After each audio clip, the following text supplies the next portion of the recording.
আপনার কাজী নজরুলের সাথেও দেখা হয়েছে? দেখি সামনে একটা পুলিশ বসা, ভিতরে দু একজন লোক, একটা লোক খাটের উপরে বসা, বুড়ো, মাথায় টাক, মোটাসোটা। কাজী নজরুলের পাসপোর্ট যেটা তিনি কপি স্ক্যান কপি আছে, আমি স্ক্যান কপি আছে। অফিসিয়ালি জাতীয় কবি হয়েছে কিছুদিন আগে বলতে এই যে প্রফেসর ইউনূসের সরকার তাকে জাতীয় কবি ঘোষণা করছে, অফিসিয়ালি গেজেট করছে। এর আগে জাতীয় কবি উনি অফিসিয়ালি ছিলেন। 71-69 যে টাইমটা, সেই টাইমের ডকুমেন্টস গুলো আপনি বললেন 72 সরকার এসে সেখানে 72 সরকারি কেউ সেখানে বেশ কিছু ডকুমেন্টস মুছে ফেলেছে। প্রথমত মুছে ফেলা শব্দটা ছিল না, তখন তো আর মোছা যেত না। আমি বলতে অবহেলায় ডিস্ট্রয় করা হয়েছে, অবহেলা ডিস্ট্রয় হয়ে গেছে। মুক্তিযুদ্ধের ইতিহাস সংরক্ষণের সবচেয়ে বড় যে কাজটা হয়েছে, সেই কাজটা কিন্তু জিয়াউর রহমান করেছে। মুক্তিযুদ্ধের হিস্ট্রি ধ্বংস করা হয়েছে একটা জায়গায়। কোথায়? 32 নম্বর। স্বাধীনতার ঘোষণা কে দিয়েছেন? 7ই মার্চের ভাষণকে স্বাধীনতার ঘোষণা হিসাবে ধরা হবে, নাকি বঙ্গবন্ধু 32 নম্বরের বাড়িতে বসে যিনি যে ট্রান্সমিটারে যে ভাষণটা দিয়েছিলেন সেটাকে স্বাধীনতার ঘোষণা বলা হবে, নাকি জিয়াউর রহমান সাহেব যে ভাষণটা দিয়েছিলেন সেটাকে স্বাধীনতার ভাষণ বলা হবে? অ্যাকচুয়ালি এগুলো কিন্তু সবই রেকর্ডেড আছে।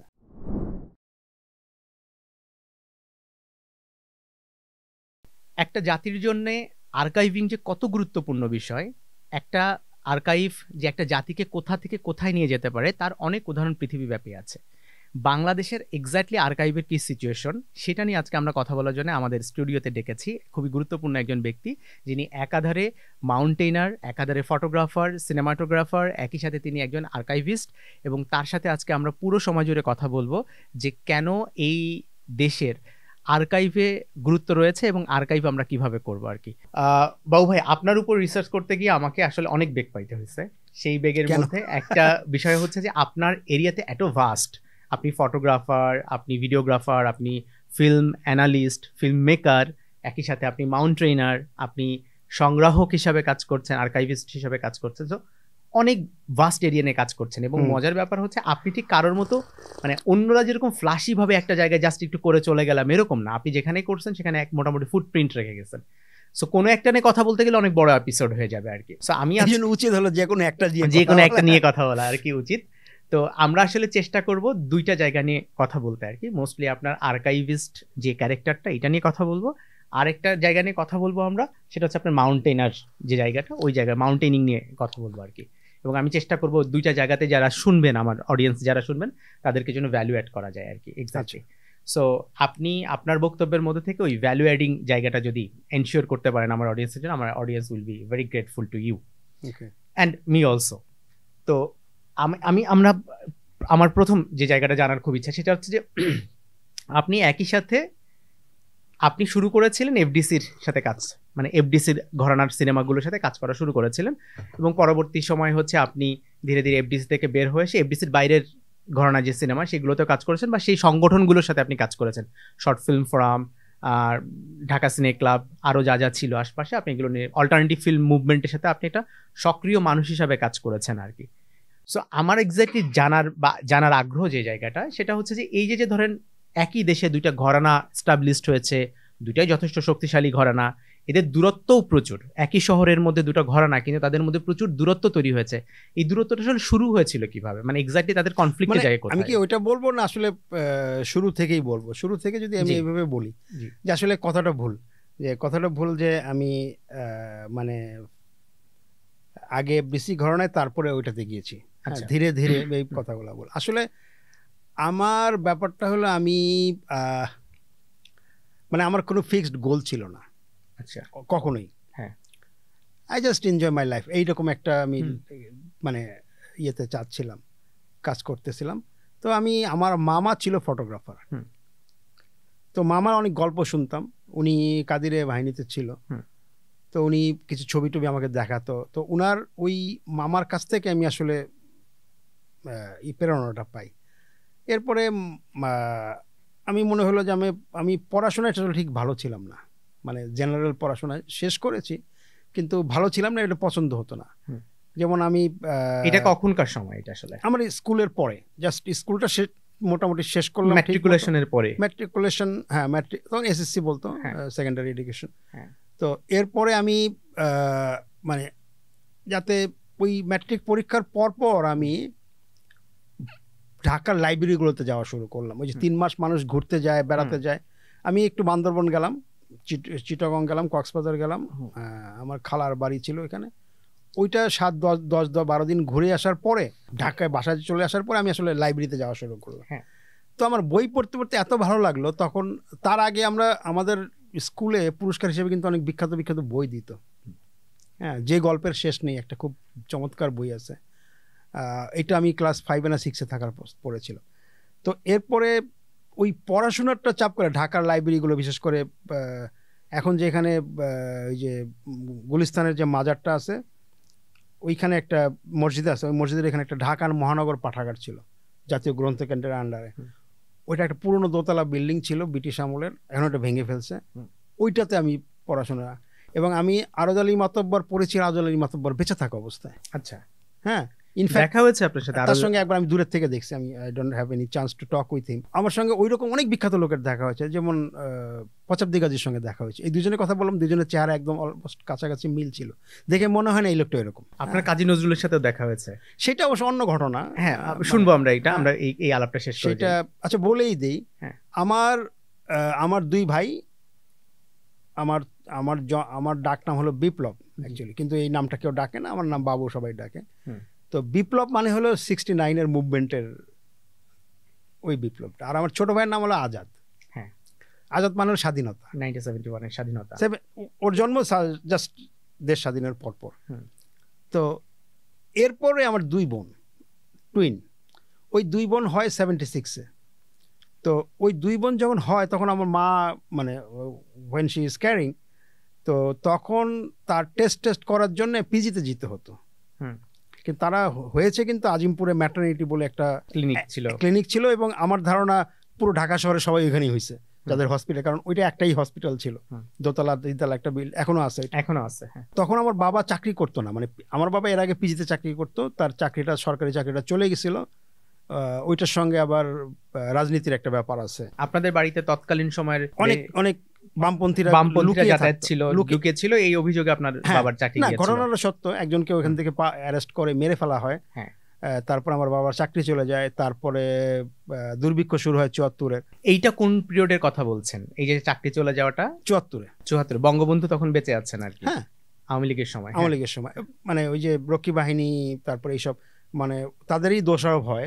মনিরুজ্জামান তারা বলে একজন বড় নেতা ছিল, তারা দুইজন অ্যারেস্ট হয়, আলাউদ্দিন বলে একজন, মনিরুজ্জামান তারা একজন। আলাউদ্দিন যখন অ্যারেস্ট, আলাউদ্দিন বেঁচে গেছে, উনি বোধহয় কিছুদিন আগে মারা গেছে। উনি বেঁচে গেছে মৌলানা ভাসানী হস্তক্ষেপ করেছিল দেখে। হ্যাঁ, কিন্তু মনিরুজ্জামান তারাকে বাঁচানো যায়নি। আজিজ মেহের একই সঙ্গে ওই সময় কাছাকাছি সময় ছিল, উনি চলে গেছে। আজিজ মেহেরের আমার সময় একটা ছেলে আছে, এটা হলো বিপ্লব রহমান, এখন বিখ্যাত সাংবাদিক। যাই হোক, তো যেটা বলছিলাম যে বাবার চাকরি চলে যায়। বাবা চাকরি চলে গেলেও উনি যেহেতু পিজিতে চাকরি করতেন আগে, তো আমার মায়ের কিছু টেস্ট পিজিতে, তখন তো পিজি একমাত্র মানে বড় হসপিটাল যেখানে টেস্ট হয়, এখন তো ঘরে ঘরে হসপিটাল। তো ওই টেস্টের জন্য যেহেতু আমার বাবা তখন আগে প্যাথোলজিস্ট এইগুলো নিয়ে কাজ করতেন, উনি ব্লাড কি নেওয়ার ড্র করে উনি নিজেই চলে গেছিলেন পিজিতে আমাকে নিয়ে। তো ওইখানে 116 কি 115 নম্বর রুমে আমাকে নিয়ে গেলেন ইচ্ছা করে, গিয়ে বললেন যে চলো একটা জিনিস দেখাই তোমাকে। দেখি সামনে একটা পুলিশ বসা, ভিতরে 2-1 লোক, একটা লোক খাটের উপরে বসা, বুড়ো, মাথায় টাক, মোটা সোটা, এরকম করতে, এত বড় বড় চোখ, মানে এত বড়। আমার সবচেয়ে ভালো হয়েছে চোখটা দেখতে পেলে, মানে চোখটা হলো মানে আমি আর কিছু মনে নাই, আমার চোখ মনে। হ্যাঁ, মানে উনি মৃত্যুর আগে তো ওনার চুলটুল গুলো পড়ে গেছিল, হ্যাঁ, ওনার গায়ের রংটা অনেক কালো হয়ে আসছিল, চোখগুলো অনেক বড় বড় হয়ে গেছিল। কালো হয়নি, উনি গৌরবর্ণই ছিলেন অলওয়েজ। উনি কিন্তু হ্যান্ডসাম এবং সুপুরুষ ছিলেন। হ্যাঁ, ডেফিনেটলি তার আমলে। উনি বেশি হাইট ছিলেন না, 5 ফিট 7 ইঞ্চি, পরে জানি আমি, আমার কাছে ওনার পাসপোর্ট আছে দেখে বলতে পারতেছি, অন্য ডকুমেন্ট আছে। কাজী নজরুলের পাসপোর্ট যেটা তিনি কপি ইন্ডিয়া থেকে, মানে উনি একটাই পাসপোর্ট করেন ইন্ডিয়া থেকে বাংলাদেশে আসার সময়। না, ইন্ডিয়া থেকে বাংলাদেশ আসার সময় কোনো পাসপোর্ট ছিল না। উনি ভিয়েনা যান, লন্ডন যান, সারে যান, হ্যাঁ, ওনার ট্রিটমেন্টের জন্য। 58 কি 56-এর দিকে উনি যান। সেই পাসপোর্টটা আপনার কাছে আছে? সেই পাসপোর্টের কপি আছে আমার। কপিটা মানে স্ক্যান কপি আছে, আমি স্ক্যান কপি আছে। তো ওইখানে লেখা আছে উনি হাইট কত, এরকম, এই জন্য বললাম। তো উনি বসা, লোকজন আছে অল্প কিছু, উনি মানে এরকম এরকম করতেছে। তো আমার কাছে কিছু মনে হয়নি, আমার বাবা তখনও বলেনি। বেরোয় যাওয়ার সময় উনি যখন যাচ্ছি আমরা শাহবাগের ভিতর দিয়ে আজিমপুরে যাচ্ছি, আজিমপুরে থাকতাম, আমার মা ওই যে আজিমপুর কমিউনিটিতে। কত সালে এটা ঘটনা? 76। ততদিনে তো তিনি জাতীয় কবি হিসাবে ইয়ে হয়ে গেছে, ঘোষণা হয়ে গেছে অফিসিয়ালি, জাতীয় কবি হয়েছে কিছুদিন আগে। আচ্ছা, কিছুদিন আগে বলতে কিছুদিন আগে এইটাই, এই যে প্রফেসর ইউনূসের সরকার তাকে জাতীয় কবি ঘোষণা করছে, অফিসিয়ালি গেজেট করছে। এর আগে জাতীয় কবি উনি অফিসিয়ালি ছিলেন না। তাহলে আমরা ছোটবেলা থেকে জেনে আসি জাতীয় কবি কাজী নজরুল ইসলাম জানি, যেমন আমরা জানি কাজী নজরুল ইসলামের নাগরিকত্ব কে দিয়েছে, জিয়াউর রহমান, যতদূর জানি। হ্যাঁ, আমরা এটা জানি কি আসলে, আমরা তো জেনারেল কনসেপ্ট বলে উনি বঙ্গবন্ধু তাকে নিয়ে এসছে, বঙ্গবন্ধু নাগরিকত্ব দিচ্ছে। বঙ্গবন্ধু তাকে অ্যাজ এ ইন্ডিয়ান সিটিজেন নিয়ে এসছে, স্টেট গেস্ট হিসেবে এই দেশে রেখেছে, এবং তার বাড়িতে পতাকা উঠতো, সকালবেলা পতাকা বিগল বাজায় পতাকা উড়ানো হইতো, সন্ধ্যাবেলা বিগল বাজায় পতাকা নামানো হইতো। কেন? উনি স্টেট গেস্ট। আচ্ছা আচ্ছা আচ্ছা, কারণ উনি পদ্মভূষণ পাওয়া একজন ইন্ডিয়ান নাগরিক। এবং জুলাই মাসে, 75-এর জুলাই মাসে উনাকে ওই বাসা থেকে চোর করে পিজিতে নিয়ে যাওয়া হয়েছে, উনি যেতে চাননি। আচ্ছা, এবং জুলাই গেল, জুন গেল, জুলাই গেল, অগস্টে বঙ্গবন্ধুকে হত্যা করা হয়। এই 3 মাস কিন্তু উনি হসপিটালে ছিলেন, বা আমি বলতেছি কাজী নজরুল ইসলামের কথা। কারণটা হলো এটা, মানে আমি যেহেতু হিস্ট্রির পয়েন্ট অফ ভিউ থেকে বলতেছি, কারণটা হলো একজন আওয়ামী লীগের নেতা ওই বাড়িটা দখল করবে। মানে একজন আওয়ামী লীগের নেতা ওই বাড়ি দখল করবেন বিধায় কাজী নজরুল ইসলামকে জোর করে তাকে রাখা হয়েছে, হসপিটালে রাখা হয়েছে, হসপিটালে নিয়ে যাওয়া হয়েছে। এবং তারপরে উনি বছরখানেক হসপিটালেই ছিলেন। তারপরে ওই বাড়িটা তিনি দখল করতে পেরেছেন, আওয়ামী লীগ দখল করেছেন। কাজী নজরুল আর ফিরে আসেননি ওই বাড়িতে কখনো। ওই বাড়িটা পরে নজরুলের না, আর ফিরে আসেনি। নজরুল তো হসপিটালেই মারা গেল, ওইখান থেকে কবর দিয়ে দেওয়া হলো তাকে। এবং তাকে ওই বাড়িটা পরে এরশাদ এসে 86-এর দিকে দখল মুক্ত করে সেটাতে নজরুল ইনস্টিটিউট করলো, যেটা এই যে ধানমন্ডিতে নজরুল ইনস্টিটিউট, যেটা ওই বাড়িটাই। কিন্তু ওই বাড়িটা দোতলা বাড়ি ছিল, পাশে খোলা মাঠ ছিল, এবং ওই মাঠে নজরুল হাঁটতেন। জি, দুর্ভাগ্যবশত বোধহয় খালেদা জিয়া না কোন আমলে ওই মাঠের ওখানে একটা বিল্ডিং বানানো হয়েছে, অডিটোরিয়াম, মিউজিয়াম, এগুলো বানানো হয়েছে, উচিত ছিল না। আমার প্রশ্ন যে জায়গাটা ছিল সেটা হচ্ছে যে এই দূরত্ব কিভাবে তৈরি হলো, অল্টারনেটিভ ফিল্ম এন্ড সেটা সরি, আমরা এক কথা থেকে আরেক কথা যে আপনার সাথে আলাপ করতে গেলে এটা হবে আমি জানি, কারণ এতটা গল্পের প্রত্যেকটা বক্সে বক্সে এত নতুন গল্প জমা হয়ে আছে। হ্যাঁ, এটা হয়েছে কি, মানে আমি ওই ফটোগ্রাফি বলছিলাম, ফটোগ্রাফি করতে গিয়ে আমি বেগার ইনস্টিটিউট অফ ফটোগ্রাফিতে ভর্তি হই। প্রথমে ভর্তি হয়েছিলাম ঢাকা ইউনিভার্সিটিতে, একটা ইনস্টিটিউট ছিল, পিয়ারু ভাই এটা চালাতো। পিয়ারু ভাই এখনো বেঁচে আছে, ছবি তোলে। উনি শুনলাম, উনি বললেন, ওনারা এখানে একটা কোর্স করলাম ছোট 1 মাসের। উনি বললেন যে উনি শিখেছেন মঞ্জুর আলম বেগের কাছ থেকে। হ্যাঁ, মঞ্জুর আলম বেগ কোথায়? উনি বলে যে উনি তো এলিফ্যান্ট রোডের ওই গলিটার মধ্যে থাকেন, ওইখানে ওনার ইনস্টিটিউট, বেগার ইনস্টিটিউট। তা আমি আবার ওইখানে গেলাম, ওইখানে ভর্তি হলাম। তো ওই ফটোগ্রাফির পরপরই 88-এই ওই 88-এর শেষের দিকে, মানে 88-এ আমি ফটোগ্রাফি কোর্স করলাম, ক্যামেরা কিনলাম, ছবি তোলা শুরু করলাম, রাস্তাঘাটে ঘুরে ছবি তুলি। একদিন একটা ফিল্ম নিয়ে আলোচনা করার জন্য আলমগীর কবির সাহেব আসলেন। আলমগীর কবির সাথে আপনার ওই সময় প্রথম দেখা? আচ্ছা, 88-এর মাঝামাঝি থেকে উনি ওই পিয়ারু স্যারের ক্লাসরুমে, টিএসসি দোতলায় ক্লাস হতো। টিএসসিতে 2টা গেট, কিন্তু জিএসসিতে সিঁড়ি কিন্তু 2টা, উপরে ওঠা যায়। একটা হলো ঠিক ডাসের এই পাশ দিয়ে একটা ছোট গলির মতো আছে, এটা দিয়ে ওঠা যায়। আর ওই পাশে একটা হলো ওই যে ভিতরে অডিটোরিয়ামে যাওয়া, ওইদিকে একটা সিঁড়ি আছে, বুক সেন্টার ওইখানে আছে। এইখানে একটা ব্যাংকের আগে, জনতা ব্যাংকের আগে, ওইটা দিয়ে উঠে দোতলায় আমাদের ক্লাস হতো। একদিন আলমগীর কবির আসলেন করার জন্য, এই আমাদের ফিল্ম নিয়ে আলোচনা করার জন্য। তখন আমার ফিল্মের প্রতি আগ্রহ তৈরি হলো। আলমগীর কবির বললেন। তো তারপরে প্রথম শর্ট ফিল্ম ফোরাম ফেস্টিভ্যাল হলো ডিসেম্বরের 8 তারিখে 88-এ। আমি অংশগ্রহণ করলাম, ছবি টবি তুললাম, এখন ওই ছবিগুলোই এখন সবাই ব্যবহার করে, কারণ আর ছবিগুলো নষ্ট হয়ে গেছে সব। আলমগীর কবির ওই বছর প্রেসিডেন্ট ছিল ওই ফেস্টিভ্যালের উনি চেয়ারম্যান ছিলেন আর কি। হ্যাঁ, ফেস্টিভ্যাল ডাইরেক্টর ছিল তারেক মাসুদ।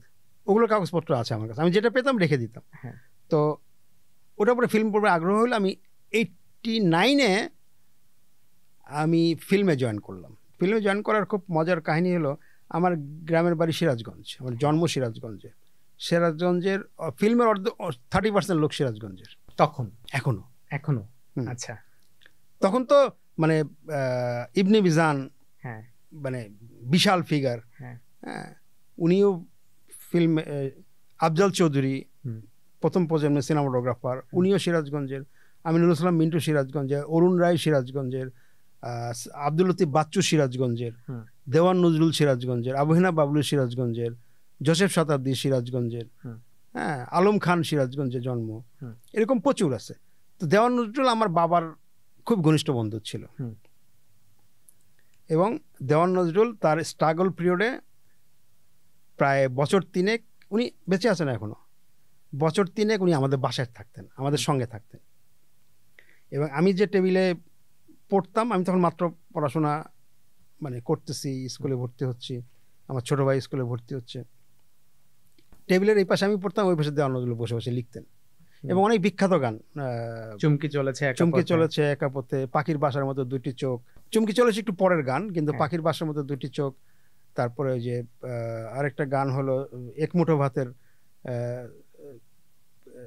এত রূপের বড় করিস না তো, রূপ চিরদিন রইবে না, জাফর ইকবাল, ববিতার। এই গানগুলো উনি ওই সময় লিখতেন। উনি দোষ দুশ্মন স্ক্রিপ্ট আমাদের বাসায় বসে লেখা, এবং ওইটার একটা স্ক্রিপ্টের যে কপিটা ফিল্ম আর্কাইভ আছে তার অর্ধেক আবার আমার মায়ের হাতের লেখা। আচ্ছা, হ্যাঁ, মানে আমার মার হাতের লেখা সুন্দর ছিল। আর তখন সব অ্যাসিস্ট্যান্টের লেখা সুন্দর হইতো। আমি যখন ফিল্মে জয়েন করি আমাকেও পাতার পর পাতা দেওয়া হয়তো, আমি লিখতাম, কারণ অ্যাসিস্ট্যান্ট হওয়ার অন্যতম যোগ্যতা হলো হাতের লেখা সুন্দর হইতো, কারণ স্ক্রিপ্ট কপি করতে হইতো তখন। তখন তো প্রিন্ট কম্পিউটার ছিল না। তো ওইরকম উনি দেওয়ান নজরুল পাশে লিখতেন আর কি। তো আমি ওনাকে গিয়ে ধরলাম যে আমি ফটোগ্রাফি কোর্স করেছি, আমি তো ফিল্মে কাজ করতে চাই। তার সঙ্গে আপনার আগে থেকেই সম্পর্ক ছিল, বিকজ অফ তিনি আপনাদের বাসায় ছিলেন। হ্যাঁ, আমার মানে আমরা তাকে মানে ফিল্মের খুব কম লোককে আমি ভাই বলি না। আপনি তাকে চাচা বলতেন? আমি তাকে চাচা বলতাম, একজন দুইজনকে। ইভেন আমি তো ভাই অলমোস্ট সবাইকে ভাই বলছি। হ্যাঁ, আব্দুল জব্বার খান চেয়ে বড় তো আর ফিল্মে কেউ থাকার কথা না। আসবো, ওনার ব্যাপারে আমার জানার আগ্রহ আছে। উনাকে আমি ভাই বলতাম, খানা তাকে আতা ভাই বলতাম, কিন্তু দেওয়ান নজরুলকে চাচা বলতাম, নজরুল কাকা বলতাম। এরকম দু একজন আছে। জাফর ইকবালকে নানা বলতাম, কারণ উনি আমার এক অর্থে নানা। আমার নানির 2টা খালাতো বোন আছে, ভাই আছে। আমার নানির 2টা খালাতো ভাই, 1টা খালাতো বোন। এই 2টা খালাতো ভাই হলো আনোয়ার পারভেজ আর জাফর ইকবাল, আর বোনটা হলো শাহনাজ রহমতুল্লাহ। আমার নানির আপন খালাতো ভাই এরা। কিন্তু এইরকম দু একজন ছাড়া বাকি সবাইকে ভাই বলতাম। ইনফ্যাক্ট আমি আমার আপন শ্বশুরকে 25 বছর ভাই বলছি, আপন চাচা শ্বশুরকে আরো বেশি বছর, প্রায় 30 বছর ভাই বলছি। যাই হোক, সেটা আলাদা। তো ওনাকে বললাম, নজরুল কাকা গেছে, নজরুল কাকা আমি, আচ্ছা ঠিক আছে আমার সঙ্গে থাকো, চলো ঘুরো। তো 89-এ জয়েন করলাম। 89-এ জয়েন ফিল্মে গেলাম, ওনার সঙ্গে ঠাকি ছবি টবি। তখন লিঞ্জা বলে একটা ছবি তৈরি হচ্ছিল, ওনার সহকারী রানা নাসের, তার পরিচালনায়। তো ওইটা 90-এর আন্দোলনে ঠিক পরপর মুক্তি পেয়েছে। ওই ছবিতে ওরকম কাজ টাজ করি, ঘোরাঘুরি করি, ছবি তুলি, এরকম কিছু করতে করতে এফডিসিতে একটা ফিল্ম ইনস্টিটিউট তৈরি হইল, ক্লাসও শুরু হয়ে গেল, এবং ওপেন হইল ডিসেম্বর না, নভেম্বরের বোধহয় শেষ দিকে।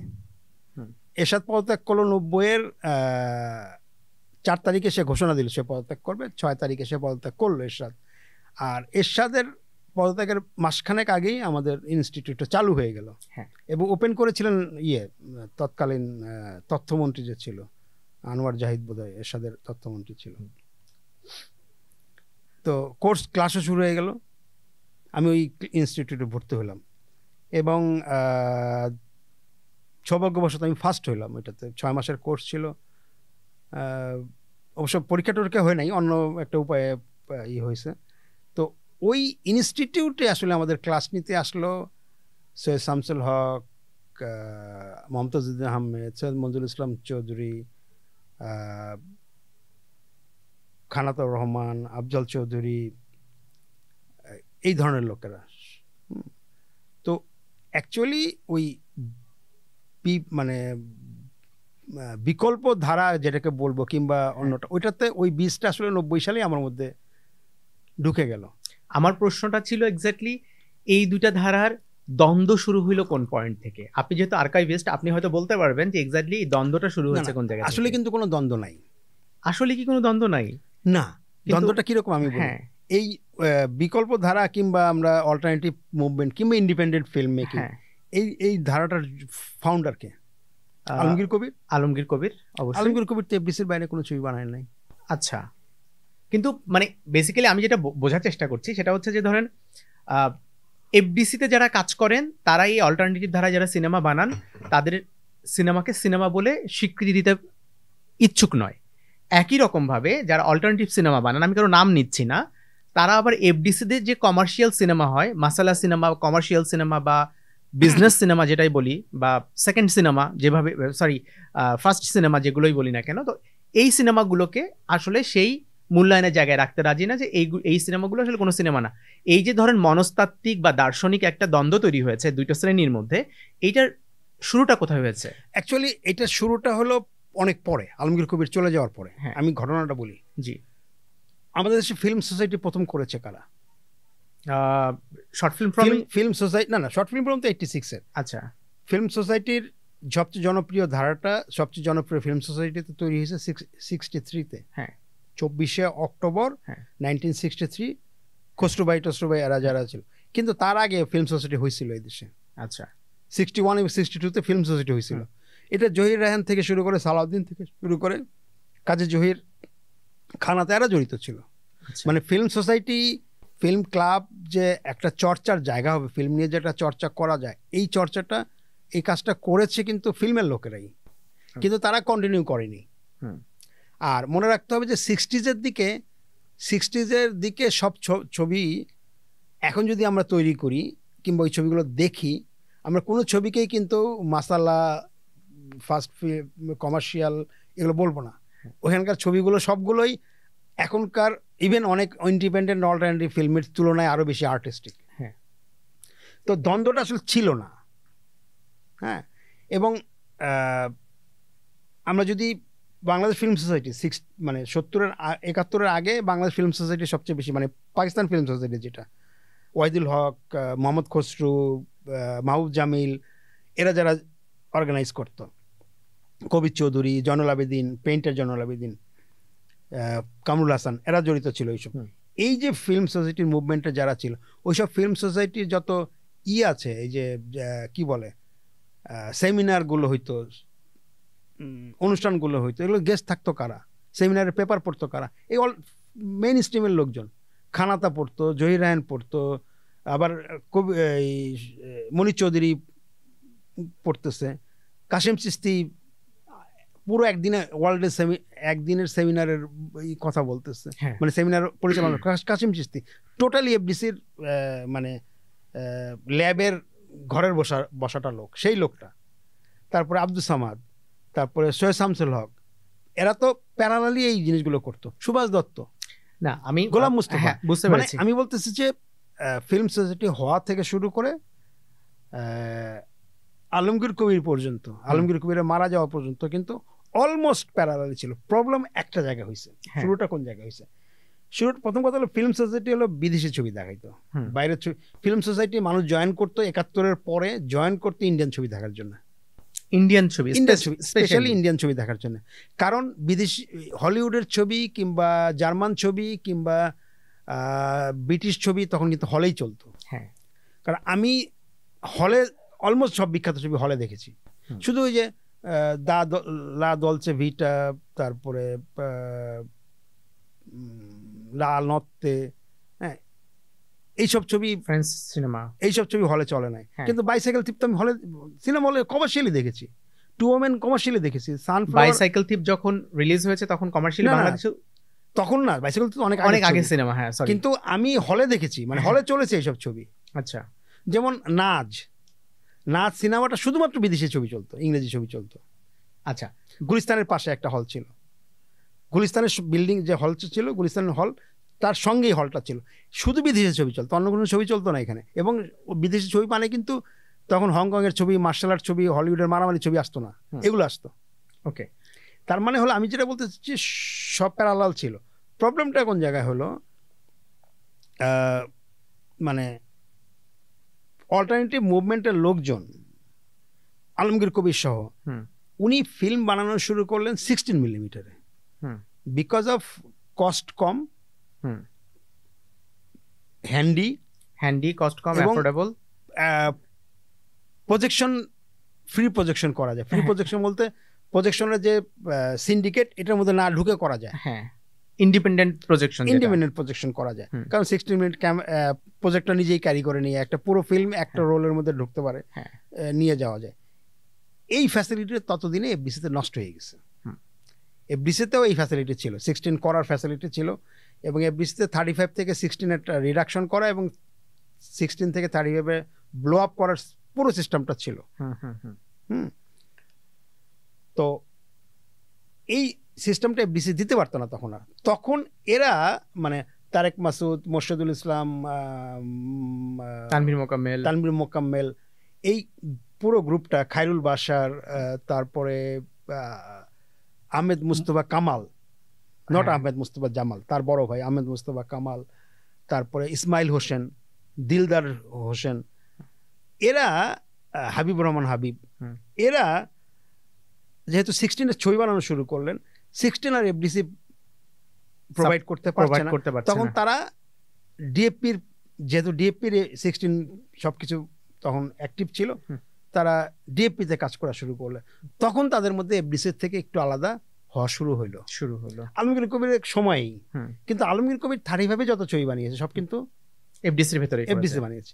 আলমগীর কবিরের প্রথম বাইরের ছবি হলো মোহনা, এটা প্রসেস এফডিসিতেই হয়েছে, কিন্তু মোহনা হলো 16 মিলিমিটার তৈরি করা ছবি, হ্যাঁ, যেটা ওই যে জাফরুল্লাহ চৌধুরীর একটা ঘটনা নিয়ে।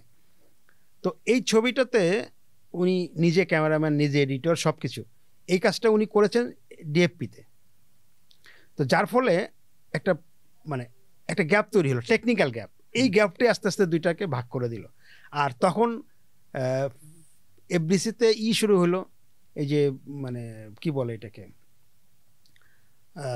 মানে 75-এর পরে জিয়াউর রহমানের সময় প্রথম এই যে প্রো ঠিক না, মানে একটু আরবীয় সংস্কৃতি আসা শুরু করলো, পাকিস্তানি সংস্কৃতি আসা শুরু করলো, ঘাগরা পরা, হুররে আরব, আল হেলাল, বুলবুলে বাগদাদ, এই টাইপের নামের ছবি আসা শুরু করলো, মানে শ্রুতিমধুর নামগুলো বাদ দিয়ে। হ্যাঁ, এটা হচ্ছে জিয়াউর রহমানের সময়কাল, জিয়াউর রহমান আসার পর চালু হলো এটা। যেমন এতটুকু আসা, স্মৃতিটুকু থাক, তাই না, নীল আকাশের নিচে, নিজেরা হারিয়ে খুঁজি, এই নামগুলোর থেকে শুরু করে এই নামগুলো তখন চলে গেল। 75-এর পরে আসলো এই যে বুলবুলে বাগদাদ টাগদাদ, তুফান, এই ধরনের নামগুলো আসলো। তো তখন এই লোকগুলো, মানে জেলারজান ঝন্টুর উত্থান হইলো, এই টাইপের কিছু লোকের উত্থান হইলো, আরও দেওয়ান নজরুলও তার মধ্যে পড়ে, ইবনি মিজানও ওই ধরনের ছবি বানানো শুরু করলেন, দুই রাজকুমার, এই টাইপের, বাহাদুর। তো এই ছবিগুলো যখন যারা বানানো শুরু করলো, তারা তো আর ওই এডুকেশনের মধ্যে নাই, তখন তারা কপি পেস্টের মধ্যে চলে গেছে। এই কপি পেস্টের মধ্যে যখন চলে গেছে, তখন এই পার্থক্যটা আরো বড় আকারে দেখা গেছে, তখন পার্থক্যটা, এবং তখনই ওই 16 শুরু হলো, তখনই ওই বিসের বাইরে ছবি বানানো শুরু হলো, তারা ছবি বানানো শুরু করলো বাইরে গিয়ে। তো এরকম আসলে পার্থক্য শুরু হয়ে গেল। এবং এইটা আলমগীর কবির থাকা অবস্থায় জড়িত ছিল, মানে সব যাওয়া আসা হইতো, এর মধ্যে যাওয়া আসা হইতো। কিন্তু যখনই আলমগীর কবির দুর্ভাগ্যবশত 88-এ চলে গেল, 89-এ চলে গেল জানুয়ারির 20 তারিখে, তারপরে হলো আস্তে আস্তে এই মানে গালাগালিটা শুরু হইলো, সোজা কথা। মানে আমি ও আমার কিছু না, ও বলতেছে ও কিছু না, আর ও অশিক্ষিত। কিন্তু আমি যদি টেকনিক্যাল এডুকেশনের কথা বলি, আমি যেহেতু এফডিসিতেও কাজ করেছি, অল্টারনেটিভ কাজও করেছি, টেকনিক্যাল যদি বলি, টেকনিক্যালি এফডিসির লোকেরা ভেরি মাচ রিচ টেকনিক্যালি। আমার মনে আছে আমেরিকান একটা ফিল্ম ডাইরেক্টর একটা ফিল্ম বানাচ্ছিল আমাদের সবাইকে নিয়ে, কোন সিনেমা এটা? এটা একটা ছোট ডকুমেন্টারি ঠিক বলবো না, ডকুফিকশন। হ্যাঁ, এটার নাম ছিল স্টিয়ারিং রোজি, 91-এ। তো এই ছবিটা আমেরিকান ডাইরেক্টর ছিল মিশেল লক নামে, ওয়ার্কশপ ছিল। তো এটা এফডিসি শর্ট ফিল্ম ফোরাম আর ইউএসআইএস আমেরিকান কালচারাল সেন্টার একসঙ্গে হয়ে একটা বানাচ্ছিল। তো আমি পার্টিসিপেট করেছিলাম সেখানে। আমরা সহপাঠী ছিলাম জুনায়েদ হালিম, রতন পাল, সারোয়ার হোসেন খান, আমিনুল ইসলাম খোকন, সাজ্জাদ জহির। আমাদের সবচেয়ে বয়স্ক লোক ছিল অঞ্জন, জাহিদুর রহিম অঞ্জন ওটার মধ্যে। তো এই আমরা যখন কাজ করতেছিলাম, আমরা রেকর্ড করছিলাম। লেলিন বলে একজন রেকর্ড করতেছে, আমরা যে লেলিনকে চিনি, লেলিন আরেকটা লেলিন বিদেশ চলে গেছে। ও একটা মানে সাউন্ড মেশিনে সাউন্ডগুলো রেকর্ড করতেছিল। আমরা 35mm ছবিতে শ্যুট করতেছিলাম ক্যামেরায়। 35mm ক্যামেরায় কিন্তু তখন আর সিঙ্ক নাই, মানে লিপ সিঙ্ক হবে না। তো যখন আমরা এডিট করতে বসলাম সাউন্ড আর পিকচার মিলে, দেখা গেল 10-12 ফ্রেম পর 2 ফ্রেম 3 ফ্রেম আপ ডাউন করে মিসিং হয়। এইটা যখন এডিট করতে আসলো সাজ্জাদ জহির, পুনা থেকে এডিটিংয়ে পড়াশোনা করে আসা, এফডিসির অর্থায়নে, সাজ্জাদ জহির এটা এডিট করতে পারলেন না 3-4 দিন সময় নিয়ে। তখন একজন অ্যাসিস্ট্যান্ট এডিটরকে, ইকরাম নাম, পরে এডিটর হয়েছে, তাকে দায়িত্ব দেওয়া হলো। সে জাস্ট এক রাত্রের মধ্যে পুরো সিং করে ফেললো। আচ্ছা, ভেরি গুড।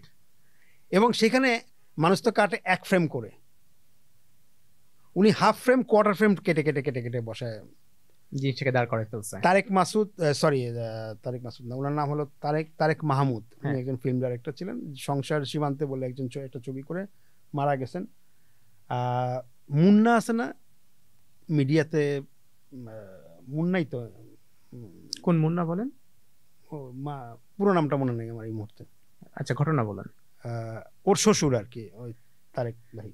আচ্ছা, তো মুন্না এই যে মিডিয়ার সঙ্গে জড়িত, এইসব বানায় হাফ প্যান্ট টাপ প্যান্ট টাইপের পরে টরে। আচ্ছা, আমি বুঝতে পেরেছি আর কি, আমি পুরো নামটা আমার মনে পড়ছে। হ্যাঁ, তো ও তারেক ভাই হলো ওর শ্বশুর ছিল, মানে বিয়ে করছে পরে, বাচ্চাটা তখন ছোট ছিল পরে।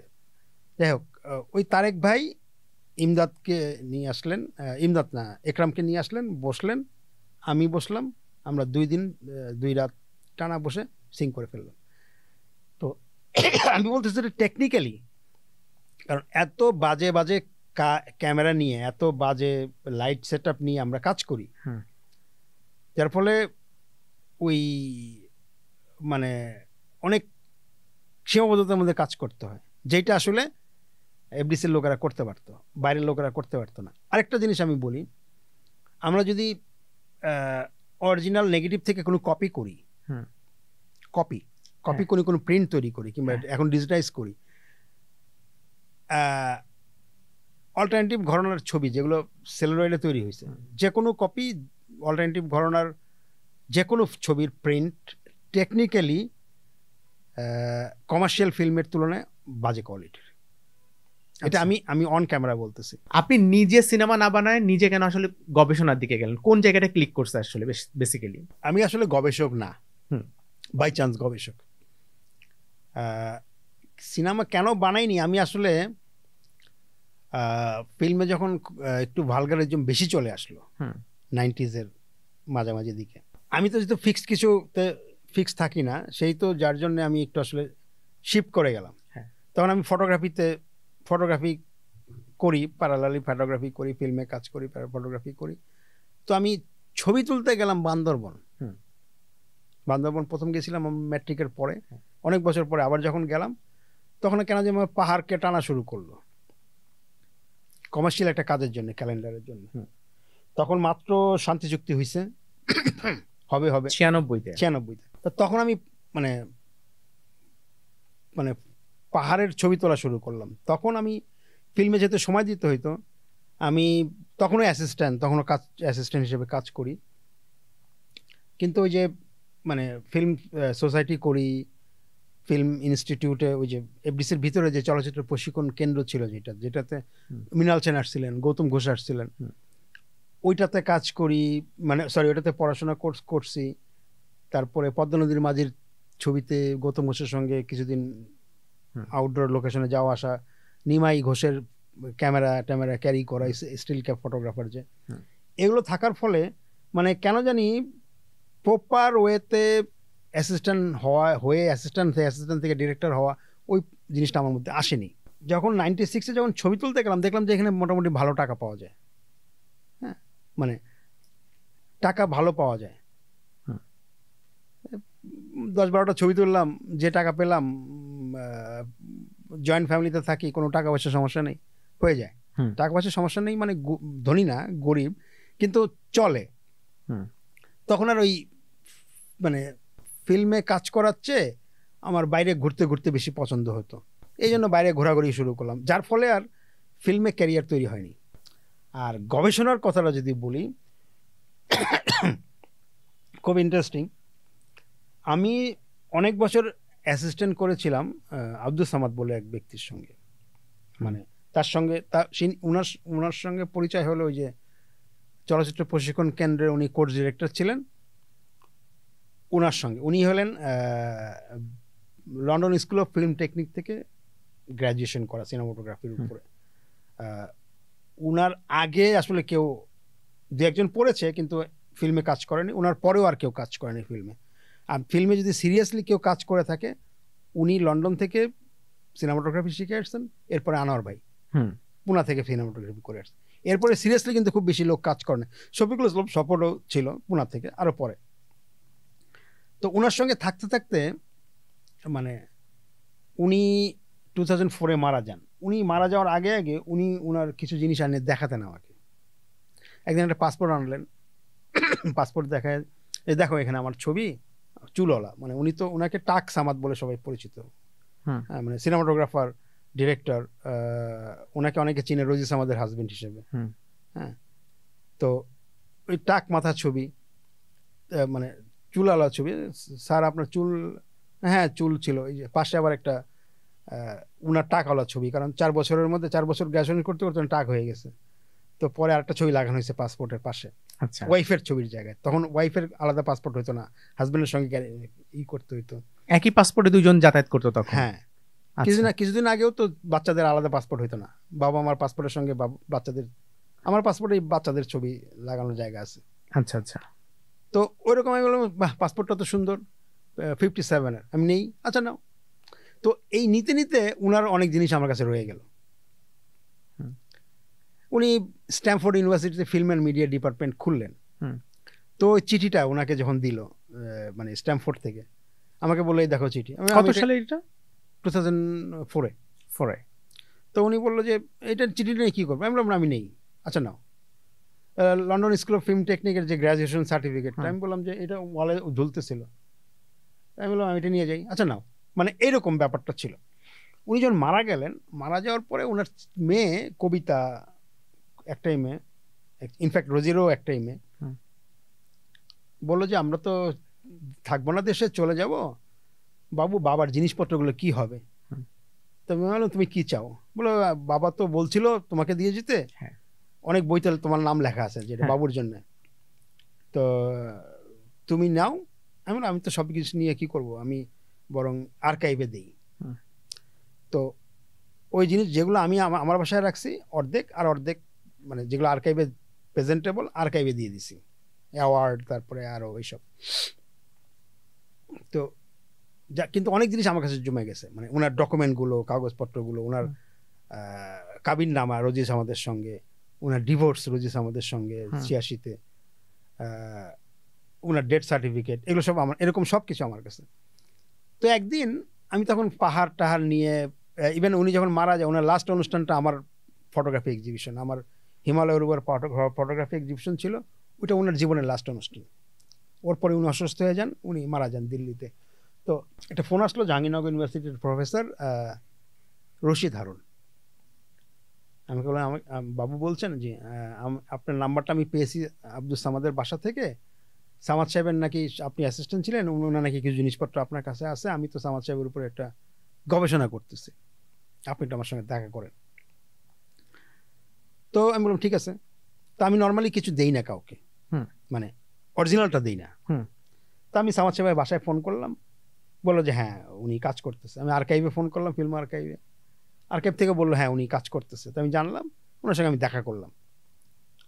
উনি বললেন যে আমি আব্দুল সামাদের উপর একটা বই লিখতেছি, ওনার জন্য কিছু মানে ডকুমেন্টগুলো দরকার। তা আমি বললাম যে আমার কাছে তো ওনার ম্যাট্রিকের সার্টিফিকেট থেকে শুরু করে ডেথ সার্টিফিকেট পর্যন্ত সব কিছু আছে। উনি সঙ্গে সঙ্গে বললো তুমি আমার সঙ্গে কাজ করো।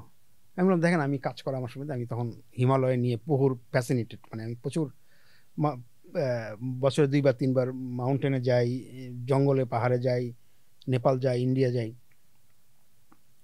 তো উনি বললেন না কাজ করো। তো আমি কাজ করলাম।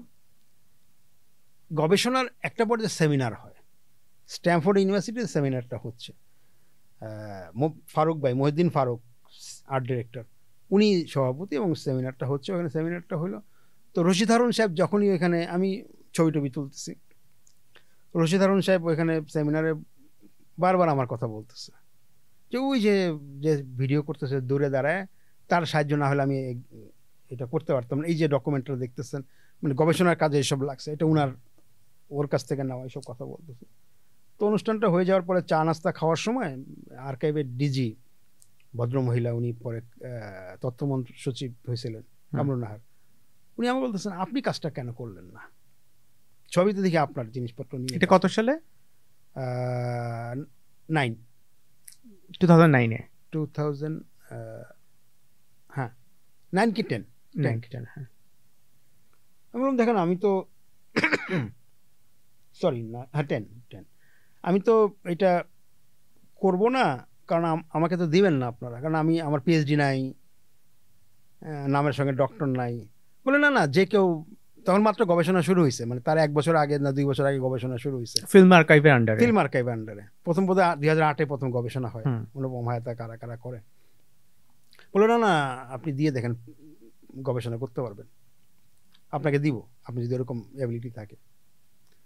তারপরে ওই ঘটনার পরের বছরই আবার একটা সার্কুলার হলো। তা আমি ইমিডিয়েট, তখন মারা গেছে বেবি ইসলাম,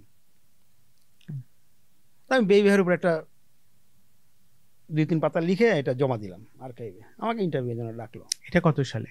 এটা 11-তে, ওই 10-11, কারণ বেবি ভাই মারা গেল 10-এ। 11-তে আমাকে ইন্টারভিউর জন্য ডাকলো। কুশলী নির্মাতা বেবি ইসলাম, কুশলী চিত্রগ্রাহক বেবি ইসলাম, এই শিরোনামে আমি গেলাম ইন্টারভিউ দিতে। সবার যায়, ভিতরে যায়, অনেকক্ষণ ধরে আলাপ হয়।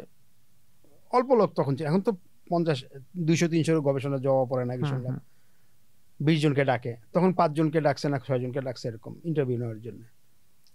তো আমার আগে গেল বোধহয় অনুপম হায়াতের ছেলে অব্যয়, হায়াত ভাইয়ের ছেলে গেল, ঘুরে আসলো, বললো চাচা খুবই কঠিন, অনেক কোশ্চেন টোশ্চেন করে। তারপর আমি গেলাম ভিতরে, ডিজি বসা, ফিল্মের 2 জন লোক আর মিনিস্ট্রির 2 জন লোক বসা। তো পাশেই ফিল্মের লোক বলতে মোর্শেদ ভাই বসা। বলে বাবু তোমার প্রপোজালটা পড়লাম, ভালো হয়েছে, কিন্তু কাজটা তো তোমাকে দেওয়া যাবে না। কেন মোর্শেদ ভাই দেওয়া যাবে না?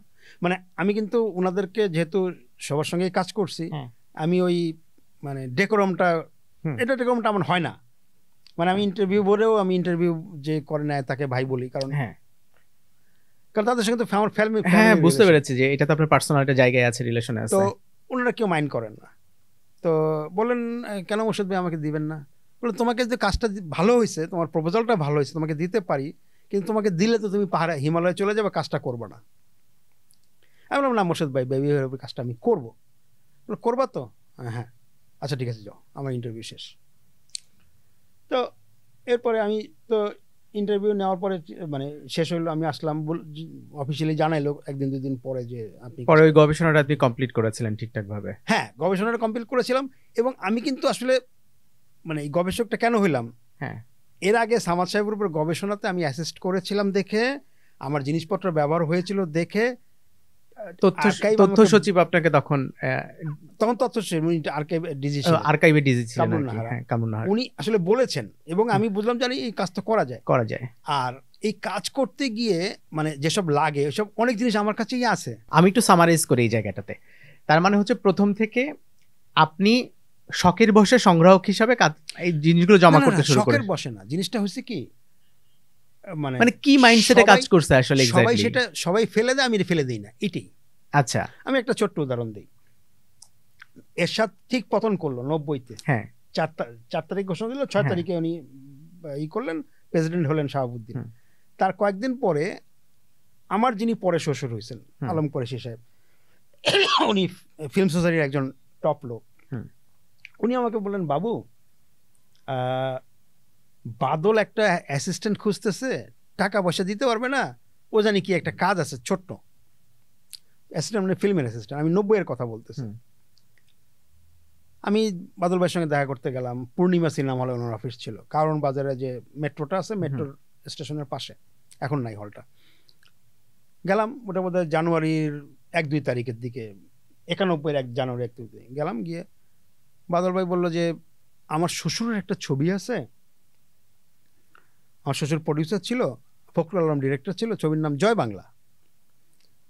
ছবিটা 6 দফার উপরে। তো এই ছবিটা আমি রিলিজ দিতে চাই, মানে 72 সালে 70 সালে বানানো হয়েছিল। এই ছবির জন্য গান লেখা হয়েছিল জয় বাংলা বাংলার জয়, যে গানটা পরে 71 সালে ইউজ করা হয় এবং গানটা প্রচুর প্রভাব ফেলে মুক্তিযুদ্ধে আর কি, হিউজ, মানে সবচেয়ে জনপ্রিয় গান ওই সময়কার। কাজী মাজরুল আনোয়ারের লেখা এবং শাহনাজ রহমতুল্লাহ এবং আব্দুল জব্বারের কণ্ঠ এবং আনোয়ার পারভেজের সুর। তো ওই ছবিটা রিলিজ দিবে, তো তুমি একটু আমার সঙ্গে কাজ করো, টাকা দিতে পারবো না, ডেলি কাজ থাকলে 50 টাকা করে দিব।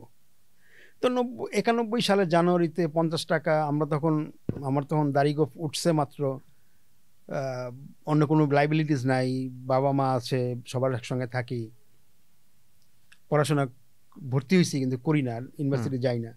তো আমি কাজ করলাম, ছবিটা প্রিন্ট করলাম, লাইন আপ করলাম। লাইন আপ করতে স্ক্রিপ্ট দরকার পড়ে, তো স্ক্রিপ্ট আইনা দিল, হাতে লেখা স্ক্রিপ্ট, মাহবুব তালুকদার হাতে লেখা, সাহিত্যিক, নির্বাচন কমিশনার ছিল। গানের পাণ্ডুলিপি গাজী মাজরুলের হাতে লেখা আমাকে দিল। আমি এটা দেখে লাইন আপ করলাম, মানে অ্যাসিস্ট করলাম। লাইন আপ তো একটা অ্যাসিস্ট্যান্ট এডিটরকে নিয়ে একটু ঘুরে ঘুরে দেখা সিরিয়ালি ঠিক আছে কিনা দেখা। তারপর প্রিন্ট করলাম। প্রিন্ট করার পরে দেখা গেল ছবিটা চালালাম আমরা পূর্ণিমা হলে। চালায় দেখলাম যে এটা চলবে না এখন আর, কারণ সামথিং মিসিং, যেটা 72 সালেও চলে নাই, হয়তো 70 সালে মুক্তি পেলে হিট করতো। অনেকটা জীবন থেকে নেওয়ার মতো কাহিনী। হ্যাঁ, মানে 70 সালে যে সিনেমার আবেদন যা, দেশ স্বাধীন হয়ে যাওয়ার পর 71-72 তো সেই আবেদন নেই, সেটা 90 আরো নাই, 90-তে আরো নেই। তখন বাদল ভাই প্ল্যান করলো যে সামনে একটা শেখ হাসিনার ইন্টারভিউ নিবে, হ্যাঁ, আর পিছনের ছবিটা শেষ হয়ে গেছে একটা মিছিল দিয়ে, ওই মিছিলটা উনি 7ই মার্চে ঢুকাই দিবে। তো আমরা আবার 7ই মার্চের ফুটেজগুলো আনলাম 91 সালে। কিন্তু আমি এই পিরিয়ডটা নিয়ে একটু কথা বলতে চাই, মানে আপনি যেহেতু আর্কাইভিস্ট হিসেবে কাজ করছেন, আমি পয়েন্টটা আসি। হ্যাঁ, পরে কাজটা হইলো, হ্যাঁ, স্ক্রিপ্টটা আমার কাছে পড়ে রইলো। আমি বাদল ভাইকে বলি, বাদল ভাই স্ক্রিপ্টটা নেন। আরে রাখো, তোমার কাছে রাখো, তোমার টাকা পয়সা পাওয়া নাই, তুমি কি টাকা পয়সা, 100-200 টাকা টোটাল, ডেলি যাই 50 টাকা করে পাই। স্ক্রিপ্টটা আমার কাছে রয়ে গেছে। আনফর্চুনেটলি ছবিটা নষ্ট হয়ে গেছে। আচ্ছা, মানে ওই সময় ছবিটা নষ্ট হয়ে গেছে। প্রিন্ট মানে নেগেটিভগুলো ভালো অবস্থা ছিল না, গলা গলা ছিল। ওই প্রিন্টটা করার পরে প্রিন্টটা অনেকবার চলছে। আমি বাদল ভাইকে বললাম, বাদল ভাই প্রিন্টটা ফালাই না নাকি আর্কাইভে দেন। বাদল ভাই বললো, আরে আর্কাইভ তো আমাদেরই প্রতিষ্ঠান, আমরাই তো বানাইছি, জানো না, দিব আমি দিব। এরকম করতে করতে উনি আর্কাইভে জমা দেয় নাই, প্রিন্টটা ওই পূর্ণিমা হলে থাকতে থাকতে নষ্ট হয়ে গেছে। এখন ওই ছবির একমাত্র কি, ছবিটার ভিতরে কি ছিল ডকুমেন্ট হলো পাণ্ডুলিপিটা, সেটা আপনার কাছে রয়ে গেছে। এটা আমার কাছে রয়ে গেছে। এটা কিন্তু এইভাবে বাই চান্স রয়ে গেছে। আমি বলতেছি, আমি কোনো জিনিস শখের বসে কালেক্ট করিনি, কিংবা বাই প্রফেশন কালেক্ট করিনি, বাই ইন্টেনশন কালেক্ট করিনি। আচ্ছা, এই পিরিয়ডটা নিয়ে একটু জানতে চাই আর কি, যেটা হচ্ছে যে ধরেন এই যে একটু আগে আমাদের যে আলাপ হচ্ছিল আর কি, যে 1971-এ যে স্বাধীন বাংলা বেতার কেন্দ্র আমাদেরকে প্রচন্ডভাবে নাড়া দিল, প্রচন্ডভাবে ইন্সপায়ার করলো, পুরো মুক্তিযুদ্ধকে ইন্সপায়ার করলো বা পুরো জনপদকে ইন্সপায়ার করলো। মানে মিডিয়া, এই যে 24-এর আন্দোলনে যে ইউটিউব কিংবা নিউজ চ্যানেল যেভাবে করেছে, স্বাধীন বাংলা বেতার কেন্দ্রের ভূমিকাটা তাই 71 সালে। তো স্বাধীন বাংলা বেতার কেন্দ্রে যে ডকুমেন্টস গুলো ছিল 1970 পরে, এগুলো কি হলো, কোথায় গেল এগুলা? আমি কাজ করেছি দেখে বলতেছি। জি, স্বাধীন বাংলা বেতার কেন্দ্র শুধু না, স্বাধীনতার অনেক ডকুমেন্ট, মানে ওই সময় ওনারা যা করেছে ওইটাই তো ডকুমেন্ট। যেমন একটা ফিল্ম ডিভিশন ছিল আব্দুল জব্বার খানের নেতৃত্বে। টাঙ্গাইলের যে মন্ত্রী ছিল মান্নান, পরে আওয়ামী লীগের বড় নেতা। মান্নানের ওই অধীনে আবুল খায়ের সাহেব ইনচার্জ আর আব্দুল জব্বার খান হলো ডিরেক্টর। মানে মুজিবনগর অবস্থিত বাংলাদেশ গভর্নমেন্টের ফিল্ম ডিভিশন যেটা ছিল, ফিল্ম ডিভিশনের আন্ডারে কিন্তু 5টা সিনেমা তৈরি হয়েছিল। আচ্ছা, স্টপ জেনোসাইড আমরা খুবই জানি এটা, বাকি 4টার কথা জানি না। তার মধ্যে এ স্টেট ইজ বর্ন জহির রায়হানের, আলমগীর কবিরের লিবারেশন ফাইটার্স, বাবুল চৌধুরীর ইনোসেন্ট মিলিয়ন। জহির রায়হান তখন 2টো সিনেমা করছিলেন একই সাথে? হ্যাঁ, একই সঙ্গে না, আগে পরে, মানে স্টেট ইজ বর্ন আর একটা হচ্ছে আপনার স্টপ জেনোসাইড সবার আগে, স্টপ জেনোসাইড, তারপরে বাকি ছবিগুলো তৈরি হয়েছে। এগুলো কি স্টেট ফান্ডে হচ্ছিল? স্টেট ফান্ডে। বাংলাদেশ তো তখনও ফর্ম করে না আসলে অফিস। না, বাংলাদেশের ফান্ডে সবাইকে বেতন দেওয়া হইতো না। হাসান ইমাম 500 টাকা করে বেতন নিত না 1971 থেকেই? হ্যাঁ। ফান্ড কোথা থেকে আসতো এগুলো? ফান্ড বাংলাদেশ গভর্নমেন্ট জোগাড় করতো। আচ্ছা। তারপরে এই দেশ থেকে যারা ফিল্মের লোকজন যারা কলকাতায় চলে গেছে সবাইকে 100 টাকা করে দেওয়া হইতো পার মান্থ। যারা বিবাহিত তাদের 200 টাকা দেওয়া হইতো, হ্যাঁ, যারা অবিবাহিত তাদের 100 টাকা দেওয়া হইতো। এই টাকাটা অবশ্য আসতো ইয়ের থেকে, ইমফা বলে একটা প্রতিষ্ঠান ছিল, eastern Indian motion pictures association. সেটা এখনো আছে? ইম্পা। হ্যাঁ, ইম্পা। এটা হচ্ছে ধর্মতলার মোড়ে। হ্যাঁ, ধর্মতলার মোড়ে কলকাতায় এখন আছে দোতলায়। এরা টাকা দিত, মানে বিভিন্ন জায়গা থেকে টাকা আসতো। হ্যাঁ, গভর্নমেন্ট টাকা দিত। তো মানে ইমফা 20,000 টাকা দিয়েছে, 20,000 রুপি দিয়েছে স্টপ জেনোসাইড বানানোর জন্য। স্টপ জেনোসাইড বানানোর পরে জহির রায়হানকে বাংলাদেশ গভর্নমেন্ট 50,000 টাকা দিয়েছে তৎকালীন সময়। হ্যাঁ, এবং এই বাকি ছবিগুলো বানানোর জন্য। ওকে ওকে। এবং টাকাটা হলো, মানে আমি পলিটিক্যাল ইটা বলতেছি, তথ্য মন্ত্রণালয়ের দায়িত্ব হলো মান্নান সাহেব, টাঙ্গাইলের মন্ত্রী, মানে তখন এমএলএ। তার আন্ডারে আবুল খায়ের সাহেব, মানে আবুল খায়ের মানে তারেক মাসুদের দুলাভাই, যে বাদুল রহমানের শ্বশুর, কিংবা খালিল আলম শাকিলের বাবা, কিংবা রুমা আপার বাবা। হ্যাঁ, উনার আন্ডারে হলো আব্দুল জব্বার খান, আব্দুল জব্বারের আন্ডারে হলো জহির রায়হান, আলমগীর কবির, বাবুল চৌধুরী, হাসান ইমাম, জেনারেশনটা, অরুণ রায়, সেম জেনারেশনই তারা, অরুণ রায়, সাধন রায়, আবু মুসা দেবু, এরা হলো ছবিগুলো বানাচ্ছে। তো এই ছবিগুলো যে ডকুমেন্ট, আমি খায়ের সাহেবের কাছে গেছি একবার অন্য একটা কাজে। খায়ের সাহেব বললে আমার কাছে একটা ফাইল আছে, তোমাকে দেখালো। আমি দেখি এই ছবির সব ডকুমেন্ট, মানে বাজেট, হাতে লেখা প্রপোজাল, স্ক্রিপ্ট, এই 5টা ছবির। আমি তো এটা নিয়ে আসা পড়ছি, আমার কাছে আছে। মানে স্টপ, ইভেন ওইটার মধ্যে আরেকটা জিনিস ছিল মজার, স্বাধীন বাংলাদেশ হওয়ার পরে ফিল্মের নীতিমালা কি হবে সেটা ওইটার মধ্যেই ছিল, 10 পাতার নীতিমালা, হাতে লেখা। ওইটা তো আমি ওখানে পেয়েছি, নিয়ে আসছি। আমি এটা অবশ্য প্রকাশ করেছি, এটা প্রকাশিত হয়েছে একটা ছোট পাতলা বই। স্বাধীন বাংলা বেতার কেন্দ্রের এই ডকুমেন্টস কি হলো? সেটাই বলছি, তার মানে এই প্রত্যেকটা সেক্টরের ডকুমেন্ট গুলো আছে, এখনো আছে? না ছিল। আচ্ছা আচ্ছা। এবং ডক্টর আনিসুজ্জামান এবং AR মল্লিক, আজিজুর রহমান মল্লিক, চিটাগং ইউনিভার্সিটির যে ভিসি ছিল, তাদের আন্ডারে শওকত ওসমানও ছিল। তারা বাংলাদেশ আর্কাইভস বলে একটা প্রতিষ্ঠান করেছিল। কত সালে এটা? 71 সালে। সব ধরনের প্রতিষ্ঠান ছিল, শিক্ষকদের আলাদা প্রতিষ্ঠান ছিল, ফিল্মের লোকদের আলাদা প্রতিষ্ঠান ছিল। যুদ্ধ চলাকালে কিন্তু আমরা এগুলো জানি না, কিন্তু এগুলো প্রত্যেকটার মানে টোটাল একটা গভর্নমেন্টের যা প্রতিষ্ঠান থাকে সব প্রতিষ্ঠান এখানে তৈরি হয়েছিল। জি। তো স্বাধীন বাংলা বেতার কেন্দ্র ওইটা মান্নান সাহেবের আন্ডারে ছিল। এইটার যে ডকুমেন্টগুলো ছিল, ডকুমেন্ট বলতে কি 2 ধরনের ডকুমেন্ট। এটা রেকর্ড হইতো একটা বাসায়, ওখানেই ওনারা থাকতেন, এক রুমে মেয়েরা থাকতো, এক রুমে ছেলেরা থাকতো। ওই কেউ বাইরে থাকতো, তারা আসতো, রেকর্ড করতো, টেপে রেকর্ড হইতো, টেপটা পাঠাই দিত। টেপটা আকাশবাণীতে যাইতো, আকাশবাণী কিংবা টেপটা ওই বালিগঞ্জ সার্কুলার রোডের ওই যে স্বাধীন বাংলা বেতার কেন্দ্র থেকে, ওখান থেকে বাসতো। তো জিনিস হলো টেপ, আর হলো কথিকা কিংবা এগুলো রেকর্ড করা হইতো, আরেকটা হলো এগুলোর কাগজ, স্ক্রিপ্ট। এবং স্ক্রিপ্ট হলো 2 ধরনের। একটা হলো সব ঘটনাগুলো, মানে এই পড়া হবে, এই লেখা হবে, গানের পাণ্ডুলিপি, কথিকার পাণ্ডুলিপি, ভাষণের পাণ্ডুলিপি, এইটা। আর হলো অনুষ্ঠান সূচি, কোরআন তেলাওয়াত, বজ্রকণ্ঠ, বঙ্গবন্ধুর ভাষণ, এমআর আক্তার মুকুলের চরমপত্র, রাজু আহমেদের জল্লাদের দরবার, আব্দুল্লাহ মামুনের, এরকম মানে স্ক্রিপ্ট হলো স্ক্রিপ্ট এবং অনুষ্ঠান সূচি, কবে কখন কয়টার সময় কি হইব, কয় মিনিট। উর্দু স্ক্রিপ্টও ছিল, কবি একজন উর্দু কবি ছিল জাহিদ সিদ্দিকী, সে উর্দু পড়তো, ইংরেজি পড়তো, আলমগীর কবির, হ্যাঁ, রবীন্দ্র মজুমদার। আর একটা হলো টেপ, এগুলোর টেপ। এই দুই ধরনের ডকুমেন্ট ছিল। কিছু ডকুমেন্ট আকাশবাণীতে ছিল, যেমন আকাশবাণীর যেমন দেবদুলাল বন্দ্যোপাধ্যায়, আকাশবাণী থেকে দেবদুলাল বন্দ্যোপাধ্যায় বলছি, আমরা পড়ছি সংবাদ পরিক্রম, আজকে ঢাকায় পাকিস্তানি এতজন সোলজার, এই ধরনের এটা। আর আমাদের একটা মানে স্বাধীন বাংলা বেতার কেন্দ্রের, স্বাধীন বাংলা বেতার কেন্দ্রের এই স্ক্রিপ্টের 2 ট্রাঙ্ক স্ক্রিপ্ট স্বাধীন বাংলা বেতার কেন্দ্র থেকে 72 সালের প্রথম দিকে শাহবাগে চলে আসলো ঢাকা রেডিওতে। 73 সালের মধ্যে এখান থেকে এগুলো সব মিসিং হয়ে গেছে। কারণ মানে আমি তো তখন ছিলাম না, কিন্তু কারণ আমি ওই জায়গাটা বোঝার চেষ্টা করছি।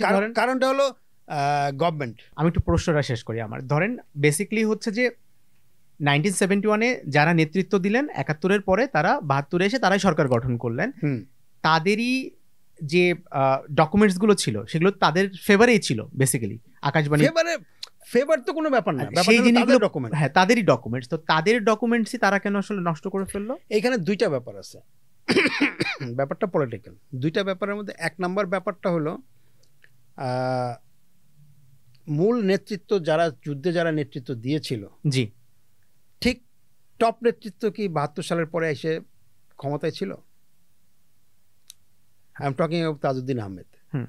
তাজউদ্দিন ছিল না। মানে এখন যেটা হচ্ছে, এখন কি হচ্ছে, জুলাই মুভমেন্টে 24শে জুলাই মুভমেন্টে যারা আসলে নেতৃত্ব দিচ্ছে তারা কি পজিশনে আছে? তারা কিন্তু পজিশনে নাই, পজিশনে আছে অন্য লোক। আসিফ নজরুল তো রাস্তায় নেতৃত্ব দেয় নাই, প্রফেসর ইউনূস তো দেশেই ছিল না। বাকি যারা উপদেষ্টা তারা কি ছিল আসলে? রাস্তায় ছিল? রাস্তায় বাচ্চারা ছিল। তো বাচ্চারা কই? আসিফ ছাড়া আর কে? বাকিরা তো নেতৃত্ব নাই। নেতৃত্বে যারা আসে তারা যদি ওই স্পিডটাকে ধ্বংস করতে চায়, একটা হলো যুদ্ধ চলাকালেই মুজিবনগর। আমি একটু এই জায়গাটা বলে রাখি, আপনি জুলাই আন্দোলন নিয়ে যেটা কথা বলেন, জুলাই অভ্যুত্থান নিয়ে যেটা কথা বললেন, যে রেফারেন্সগুলো টানলেন, এখানে কিছু মিসলিড আছে। আপনার বক্তব্যের সাথে আমি আসলে একমত নাই, বাট আমি আসলে 71টা বুঝতে চাচ্ছি আসলে ওই জায়গাটা। আমি আসলে বলতে চাচ্ছি, আমি ফ্যাক্ট বলতে চাচ্ছি, আমি বলতে চাচ্ছি যে মানে একদম যারা যে উদ্দেশ্যে যে পদ্ধতিতে কাজ করতে চেয়েছিল করেছিল, যুদ্ধ শেষের পরে, দেশ স্বাধীন হয়ে যাওয়ার পরে, ক্ষমতায় যাওয়ার পরে, ওই উদ্দেশ্য, ওই নেতৃত্ব, ওই পদ্ধতিতে তারা ছিল না। তার মানে আমি মানে এভাবে কি বলা যায় কিনা যে আমি একটা ব্যাখ্যা দিই। জি, মুজিবনগর গভর্নমেন্ট যখন ফর্ম হয় 10ই এপ্রিল এবং 17 এপ্রিল যখন শপথ নেয়, তখন রাষ্ট্রপতি শাসিত ছিল। পরে সেটা প্রধানমন্ত্রী শাসিত, পরে প্রধানমন্ত্রী শাসিত হয়ে গেছে। সিস্টেম তো চেঞ্জ হয়ে গেছে। এবং প্রধানমন্ত্রী তখন যেমন গণতান্ত্রিক ব্যাপারটা ছিল, সবাই মিলে ডিসিশন নিবে। ফাইনালি 72 সালের 12ই জানুয়ারির পরে কি ঘটনাটা তা ছিল না, একজনের কথাই দেশ চলা শুরু করলেন আর কি। তখন মানে অনেক ধরনের অনেক কিছু হয়েছে। সবকিছু কি আসলে সেন্ট্রালের নির্দেশে হয়েছে না সেন্ট্রালের নির্দেশের বাইরে অনেক কিছু হয়েছে? দুইটা জিনিস, একটা সেন্ট্রালের নির্দেশে, কিংবা নির্দেশ না, অবহেলায় কিংবা অনিচ্ছায়। আমার কাছে ডকুমেন্ট আছে, আমার কাছে ফিল্মগুলো পড়ে আছে, আমার কাছে ফটোগ্রাফ পড়ে আছে, আমি সংগ্রহ করার আগ্রহী না। এটা একটা আমরা তো এমনি অভ্যস্ত না, আমরা জেনে মানে সংরক্ষণ মনস্ক জাতি না, জাতি না আমরা। এইটা আরেকটা হলো, আমি কিন্তু এটা বলতে চাচ্ছি যে বঙ্গবন্ধু বলেনি যে এগুলো ধ্বংস করে দাও, এটা কিন্তু বলে নাই। যেহেতু আমরা এই ব্যাপারটা সংরক্ষণ মনস্ক জাতিই না, এটা আছে পড়ে আছে, আচ্ছা ঠিক আছে, এটা দরকার নাই, তো এটা একটু বারান্দায় রাখো। বৃষ্টি পড়তেছে, ঠান্ডা পড়তেছে, রোদ পড়তেছে, ব্যাপারটা অবহেলা। আরেকটা হলো, যদি আমার ইচ্ছা থাকতো, যেমন উচিত ছিল 72 সালেই মুক্তিযুদ্ধ মন্ত্রণালয় টাইপের কিছু একটা করে, সংগঠন করে, প্রতিষ্ঠান করে, তাদের আন্ডারে সবকিছু দিয়ে দেওয়া। তাহলে মুক্তিযুদ্ধের তালিকা হইতো, রাজাকারদের তালিকা, যেটা সবচেয়ে বেশি দরকার, মুক্তিযুদ্ধ তালিকার চেয়ে রাজাকারের তালিকা হইতো। আমার চাচারা তো মুক্তিযুদ্ধে যায় নাই, কিন্তু তারা তো সাহায্য সহযোগিতা করেছে। কিভাবে? তারা কি রাজাকার? আমার মামা আমাকে কোলে নিয়ে, ছোট আমি তখন, দৌড়াইতেছে বাংকার থেকে বাংকারে। আমার বাংকারে থাকার অভ্যাস হয়েছে ওই 71 সালে, অত হয়তো বুঝি নাই, মনে নাই কিছু, কিন্তু ঘটনাটা তো ছিল। আমার মা আমাকে কোলে নিয়েছিল তো। এখন সবাই তো মুক্তিযোদ্ধা এই দেশের, গুটি কয়েক ধরলাম 2 লক্ষ লোক রাজাকার কিংবা স্বাধীনতা বিরোধী, তারা ছাড়া তো বাকি সবাই মুক্তিযোদ্ধা। ওইটা যদি ওইরকম চিন্তা ভাবনা করে একটা প্রতিষ্ঠান করা হইতো, ইভেন ওই যে আমি বললাম যে আনিসুজ্জামান এবং এআর মল্লিকের আন্ডারে যে আর্কাইভস হয়েছিল, বাংলাদেশ আর্কাইভস, যেটা মানে মুক্তিযুদ্ধের সময় হয়েছিল, সেই প্রতিষ্ঠান যদি ক্যারি করতো আসার পরে, কোনো প্রতিষ্ঠান ওখান থেকে আসার পরে কিন্তু ক্যারি করে নাই। না, আমি আসলে যে জায়গাটা বোঝার চেষ্টা করতেছি সেটা হচ্ছে যে ধরেন আমাদের দেশের ফ্যাক্ট অ্যান্ড ফিগার মুছে দেওয়ার একটা পলিটিক্যাল কালচার আছে। মানে আমি 71 কিন্তু 75 পর্যন্ত মুছে যাওয়ার কালচার না। আমি একটু শেষ করি, কথা না, আমি একটু শেষ করি বাবু ভাই। সেটা হচ্ছে যে ধরেন 71 69 যে টাইমটা, সেই টাইমের ডকুমেন্টস গুলো আপনি বললেন 72 সরকার এসে, সেখানে 72 সরকারি কেউ সেখানে বেশ কিছু ডকুমেন্টস মুছে ফেলেছে। না না না, প্রথমত মুছে ফেলা শব্দটা ছিল না তখন, তো আর মোছা যেত না। হ্যাঁ, জিনিসটা হলো মানে আমি বলতে অবহেলায় ডিস্ট্রয় করা হয়েছে, অবহেলা ডিস্ট্রয় হয়ে গেছে, অবহেলায় ডিস্ট্রয় হয়ে গেছে।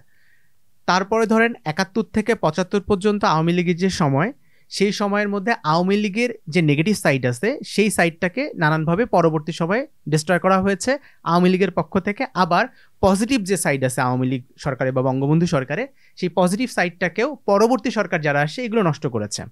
আবার জিয়াউর রহমান সাহেবের সময় যে নেগেটিভ ঘটনাগুলো ঘটেছে, মানে বিশেষ করে সেনানিবাসগুলোর ভেতরে যে কিলিংগুলো হয়েছে, সেই ডকুমেন্টস পরবর্তীতে বিএনপি চেষ্টা করেছে ওগুলোকে ধামাচাপা দিয়ে দিতে বা মুছে ফেলতে। একই রকমভাবে আওয়ামী লীগ চেয়েছে সেগুলো উঠে আসুক বারবার। আবার এই যে লাস্ট টাইম আমাদের 24-এর গণ অভ্যুত্থানের পরে দেখা যাচ্ছে যে মুক্তিযুদ্ধ রিলেটেড অনেক ডকুমেন্টস, অনেক রকমের আর্কাইভ, সেগুলোকে ধ্বংস করে দেওয়া হচ্ছে বিকজ অফ সেইগুলো এখন গুরুত্বপূর্ণ নয় বলে ধরে নেওয়া হচ্ছে আর কি।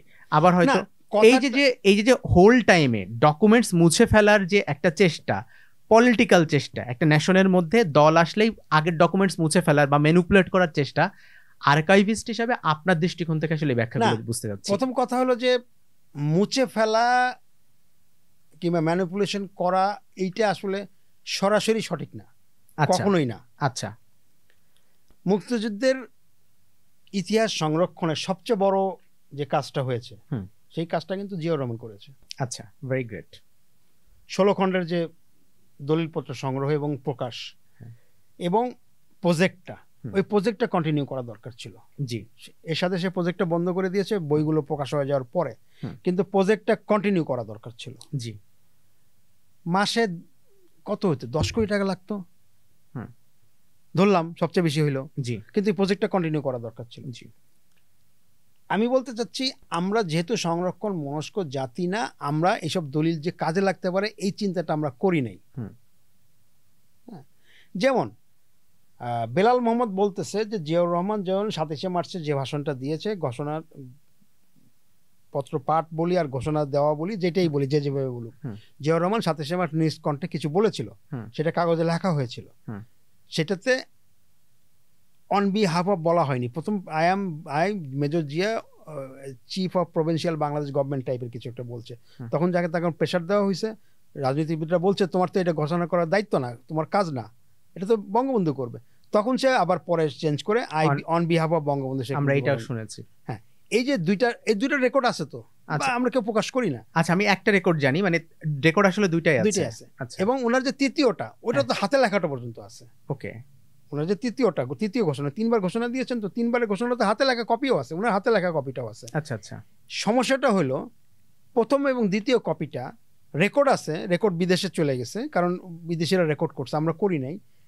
হাতে লেখা যে কপিটা, এই কপিটা বেলাল মোহাম্মদের কাছে ছিল। বেলাল মোহাম্মদ থেকে অধ্যাপক মমতাজউদ্দিন আহমেদ, এই যে আমারও টিচার মমতাজউদ্দিন আহমেদ, এটা বাংলা করেছে, বাংলা করে আরেকজন পড়েছে সেটা। এই কাগজগুলোকে ওই দিন পুড়িয়ে ফেলা হয়েছে।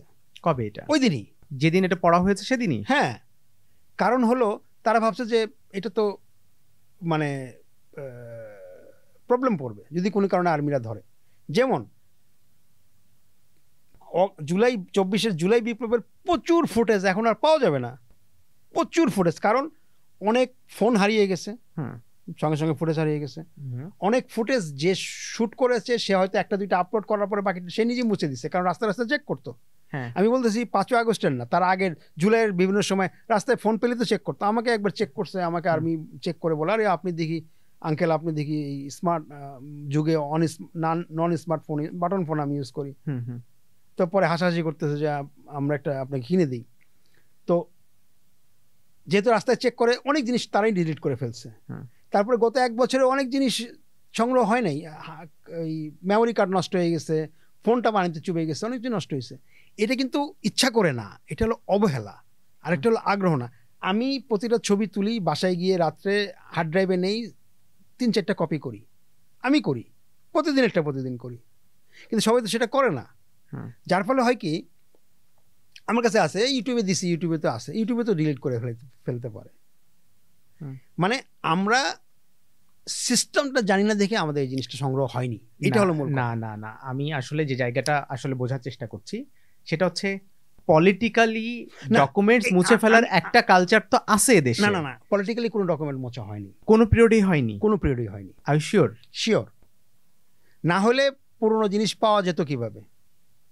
আমার প্রশ্ন এটা। যেটা করা হয়েছে ওগুলোকে এক পেশে রেখে দেওয়া হয়েছে। যেমন ফিল্ম আর্কাইভে গেলে কি দেখি এখন? ফিল্ম আর্কাইভে গেলে জুলাই বিপ্লবের আগে কি দেখি? সব বঙ্গবন্ধু জিনিস স্ক্যান হচ্ছে, পরিষ্কার করতেছে, মানে গোডাউনে ভর্তি বঙ্গবন্ধুর ফুটেজ সব ফিল্ম আর্কাইভ। জুলাই বিপ্লবের কি হয়েছে? ওগুলোকে পুরাই ফেলেছে? কিচ্ছু করা হয়নি, জাস্ট ওগুলোকে পিছনে নিয়ে রাখা হয়েছে এসির মধ্যেই। আগে ওইটা নিয়ে চর্চা হইতো, আগে এটা গুরুত্বপূর্ণ ছিল, এখন কম গুরুত্বপূর্ণ ক্যাটাগরিতে চলে গেছে। তারপরে দেখি এখন জিয়াউর রহমান, এরশাদ, খালেদা জিয়া, এগুলো এইসব প্রিন্টগুলো সামনে আসা শুরু হয়েছে। এগুলোকে ক্লিন করতেছে, পরিষ্কার করতেছে, ঝকঝকা করতেছে, তকতকে করতেছে। যেমন কলমিলতা একটা সিনেমা আছে, কলমিলতা কমার্শিয়াল সিনেমা, কলমিলতা সোহেল রানা অভিনয় করেছে, বুলবুল আহমেদ, ইলিয়াস কাঞ্চন, কবরী। এটা হলো জিয়াউর রহমানের একটা ঘটনা নিয়ে, সোহেল রানা জিয়াউর রহমানের একটা অভিনয় করেছিল। এই ছবিটা মুক্তিযুদ্ধের ছবি, কিন্তু মুক্তিযুদ্ধের ছবি সংরক্ষণের ফিল্ম আর্কাইভের যে প্রজেক্ট ছিল সেই প্রজেক্ট এটা ছিল না, যেহেতু এটা জিয়াউর রহমানের ঘটনা নিয়ে বানানো ছবি। মুক্তিযুদ্ধের ছবি হইলেও ছিল না। সেটা কি করা হচ্ছিল? অন্য ছবিগুলো সংরক্ষণ মানে এগুলোকে ক্লিন করা, পরিষ্কার করা, ডিজিটাইজ করা, এগুলো হচ্ছিল। আচ্ছা, মুছে ফেলা শব্দটা বোধহয় আপনি খুবই আক্ষরিক অর্থে নিয়েছেন। আমি আসলে আক্ষরিক অর্থে মুছে ফেলা কথাটা ওভাবে বুঝাইনি। আমি আসলে বুঝাতে চেয়েছি যে এটাকে ম্যানিপুলেট করা, চাপিয়ে রাখা, সরিয়ে ফেলা। সামনে আমি বলি একটা ফ্রেমকে যদি আমি প্রজেকশনের একটা ফ্রেম হিসাবে দেখি, যে মূল যে ছবিটা ছিল কোন একটি ঘটনার পরে সেই ছবিটাকে পেছনে নিয়ে তার উপর আরেকটা ছবি বসানো, যেটা আপনি বলছেন এখন ফিল্ম আর্কাইভে যে চিত্রটা আর কি। কিন্তু ফিল্ম আর্কাইভে কিন্তু মানে আইয়ুব খানেরও ফুটেজ আছে, ইয়াহিয়া খানেরও ফুটেজ আছে, বঙ্গবন্ধুরও ফুটেজ আছে, বঙ্গবন্ধুর পরে আসলো জিয়াউর রহমানের ফুটেজ আছে, তারপরে আসলে এরশাদের ফুটেজ আছে, তারপরে খালেদা জিয়ার ফুটেজ আছে, তারপরে হাসিনা, সবই রাখা আছে। এই যে ম্যানিপুলেশন, আর্কাইভিস্ট ম্যানিপুলেশন করতেছে, ওগুলো ওইভাবে রয়ে গেছে, দেখানো হচ্ছে না। যেমন আমি বলি, প্রত্যেকটা চ্যানেলে একটা সিনেমা দেখানো হয়েছে কিছুদিন আগে, 5ই আগস্টের আগে, গত 5ই আগস্টে শ্যাম বেনেগালের মুজিব দেখানো হয়েছে না? এখন ছবিটা কই? এখন কেউ দেখতে পারবে? তার মানে কি ছবিটা ধ্বংস করে ফেলা হয়েছে? মোটেই ধ্বংস করা হয়নি, এটা রেখে দেওয়া হয়েছে। আবার কখনো প্রয়োজন হলে তখন দেখানো হবে। যেটা গত শেখ হাসিনার সময়ে। আচ্ছা, আমি অন্য একটা পয়েন্ট আপনাকে একটু আলাপে আসি। যেমন আপনি একবার বললেন যে ভাষা সৈনিক জব্বারের যে ছবিটা আমরা এখন দেখতে পাই আর কি, সেই ছবিটা বেসিক্যালি আপনি প্রোভাইড করেছেন, এবং যেটা পরবর্তীতে সিনেমাতে দেখা যাচ্ছে যে এইটা বা বিভিন্ন লেখাতে আসতেছে যে এটা বঙ্গবন্ধু 56 সালে এই ছবি তার পেছনে ছিল। বঙ্গবন্ধু করে নাই কিছু, এটা বঙ্গবন্ধুর দোষ। না বঙ্গবন্ধু দোষ না, আমি বলছি যে যারা বলছে আর কি তাদের পেছনে, মানে তারা পিকচারাইজ করছে বা তারা এটাকে ব্যাখ্যা করছে এইভাবে। এই যে ধরেন, না এটা হলো ইতিহাসের মানে মূল ঘটনাটা আপনি বলেন, তাহলে দর্শকের বুঝতে সুবিধা হবে। আমি বলছি, শ্যাম বেনেগালের বঙ্গবন্ধুর যে ছবিটা, বঙ্গবন্ধুকে নিয়ে যে Mujib making of a nation যে ছবিটা হয়েছে, ওই ছবিতে এটা দেখানো হয়েছে 54 সালে ছবিটা দেখানো হয়েছে। আমি এই পয়েন্টটাতে কথা বলছি। এই যে পয়েন্টটা হলো কি কনশাসলি কি আসলে হিস্ট্রি ম্যানিপুলেশন না? এটা হিস্ট্রি ম্যানিপুলেশন। আমি মুছে ফেলা বলতে হিস্ট্রি ম্যানিপুলেশনের কথাই বোঝাতে চাইছি। ম্যানিপুলেশন তো প্রতিনিয়তই হচ্ছে, প্রতিনিয়ত হচ্ছে। আচ্ছা, সবচেয়ে বড় হিস্ট্রির ধ্বংস করা হয়েছে, হ্যাঁ, মুছে ফেলা হয়েছে, মুছে ফেলা না, ধ্বংস করা হয়েছে। মুক্তিযুদ্ধের হিস্ট্রি ধ্বংস করা হয়েছে একটা জায়গায়। কোথায়? 32 নম্বর। কবে এটা? 5 আগস্ট রাত্রেবেলা। এই যে এই আক্রমণের কথা বলছেন? হ্যাঁ, আচ্ছা। পাকিস্তানিরাও তা করেনি। পাকিস্তানের গোলাগুলি করছে, ধ্বংস করছে, লুট করছে ওই বাসা। কারণ লুটের পরে আমি গেছিলাম, মনে আছে। মানে লুটের পরে বলতে আমি যখন বড় হয়েছি তখন শেখ হাসিনার বাড়িটা নেওয়ার আগে আমি গেছিলাম। আপনি কেন, আমি ওই জায়গাটা বোঝার চেষ্টা করি, মানে আমি আপনাকে একটু ক্লিয়ার করি আমার দর্শকের জন্য সুবিধা হবে। আমি কেন পলিটিক্যাল আসপেক্ট থেকে না, যেহেতু আপনি একজন আর্কাইভিস্ট, আপনি গবেষক, সেই ফ্যাক্ট অ্যান্ড ফিগারের জায়গা থেকে বোঝার চেষ্টা করছি যে আপনি এই কথাটা কেন বলছেন আর কি। এই যে আপনি বলছেন যে 5ই আগস্টের পরে বঙ্গবন্ধুর বাড়িকে আক্রমণ করে ধুলাই মিশাই দেওয়া হলো বা ধ্বংস করে ফেলা হলো, এইটা হচ্ছে মুক্তিযুদ্ধের যে আর্কাইভ তার সবচেয়ে বড় ক্ষতি, মানে এটা কেন মনে করছেন আর কি আপনি? কারণ ওইখানে প্রচুর মুক্তিযুদ্ধের অরিজিনাল জিনিস ছিল। আচ্ছা, বঙ্গবন্ধুর অরিজিনাল জিনিস ছিল যেটার কোনো কপি নাই আমার কাছে। আমি খুব আরেকটা দিক থেকে এবং আমি আমার বাসায় বই আছে অনেকগুলো, আবার একপাশে ডকুমেন্ট রাখার একটা আলমারি আছে। তো আমি আমার ওয়াইফকে বলছি কোনো কারণে যদি সমস্যা হয় আগে এটা বাঁচাবা ডকুমেন্ট। কারণ বই কিন্তু যেহেতু অন্তত 500 কপি ছাপানো হয়েছে, কোথাও না কোথাও একটা কপি অবশ্যই আছে,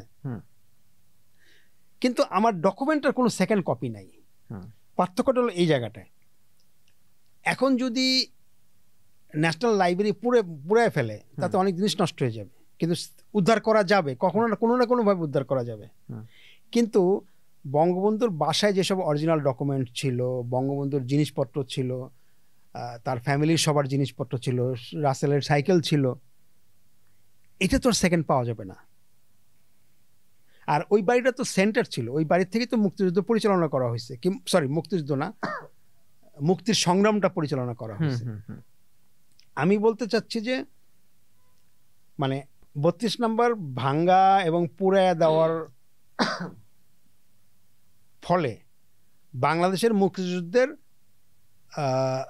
বিশেষ কিছু ধরনের ডকুমেন্ট একবারে ধ্বংস করে দেওয়া হয়েছে, যেই কাজটা আর কোথাও হয়নি কখনো, এই দেশে অন্য কোথাও হয়নি কখনো। অনেক জিনিস, অনেক ডকুমেন্ট পিছনে নিয়ে যাওয়া হয়েছে। যেমন জাতীয় জাদুঘরে মুক্তিযুদ্ধের ডকুমেন্টগুলো আছে, সেগুলো আগে হয়তো ফ্রন্টে থাকতো, মানুষ এসেই দেখতো, এটা এখন খুলে তাদের তোষাখানায় সংরক্ষণাগারে রেখে দেওয়া হয়েছে সামনে। যেমন 7ই মার্চের হয়তো ভাষণের একটা ছিল, কিন্তু এখন হয়তো জিয়াউর রহমানের ছবি লাগানো হয়েছে কিংবা এরকম কিছু একটা সরা হয়েছে, কিন্তু ওটা ফেলে দেওয়া হয়নি, নষ্ট করা হয়নি।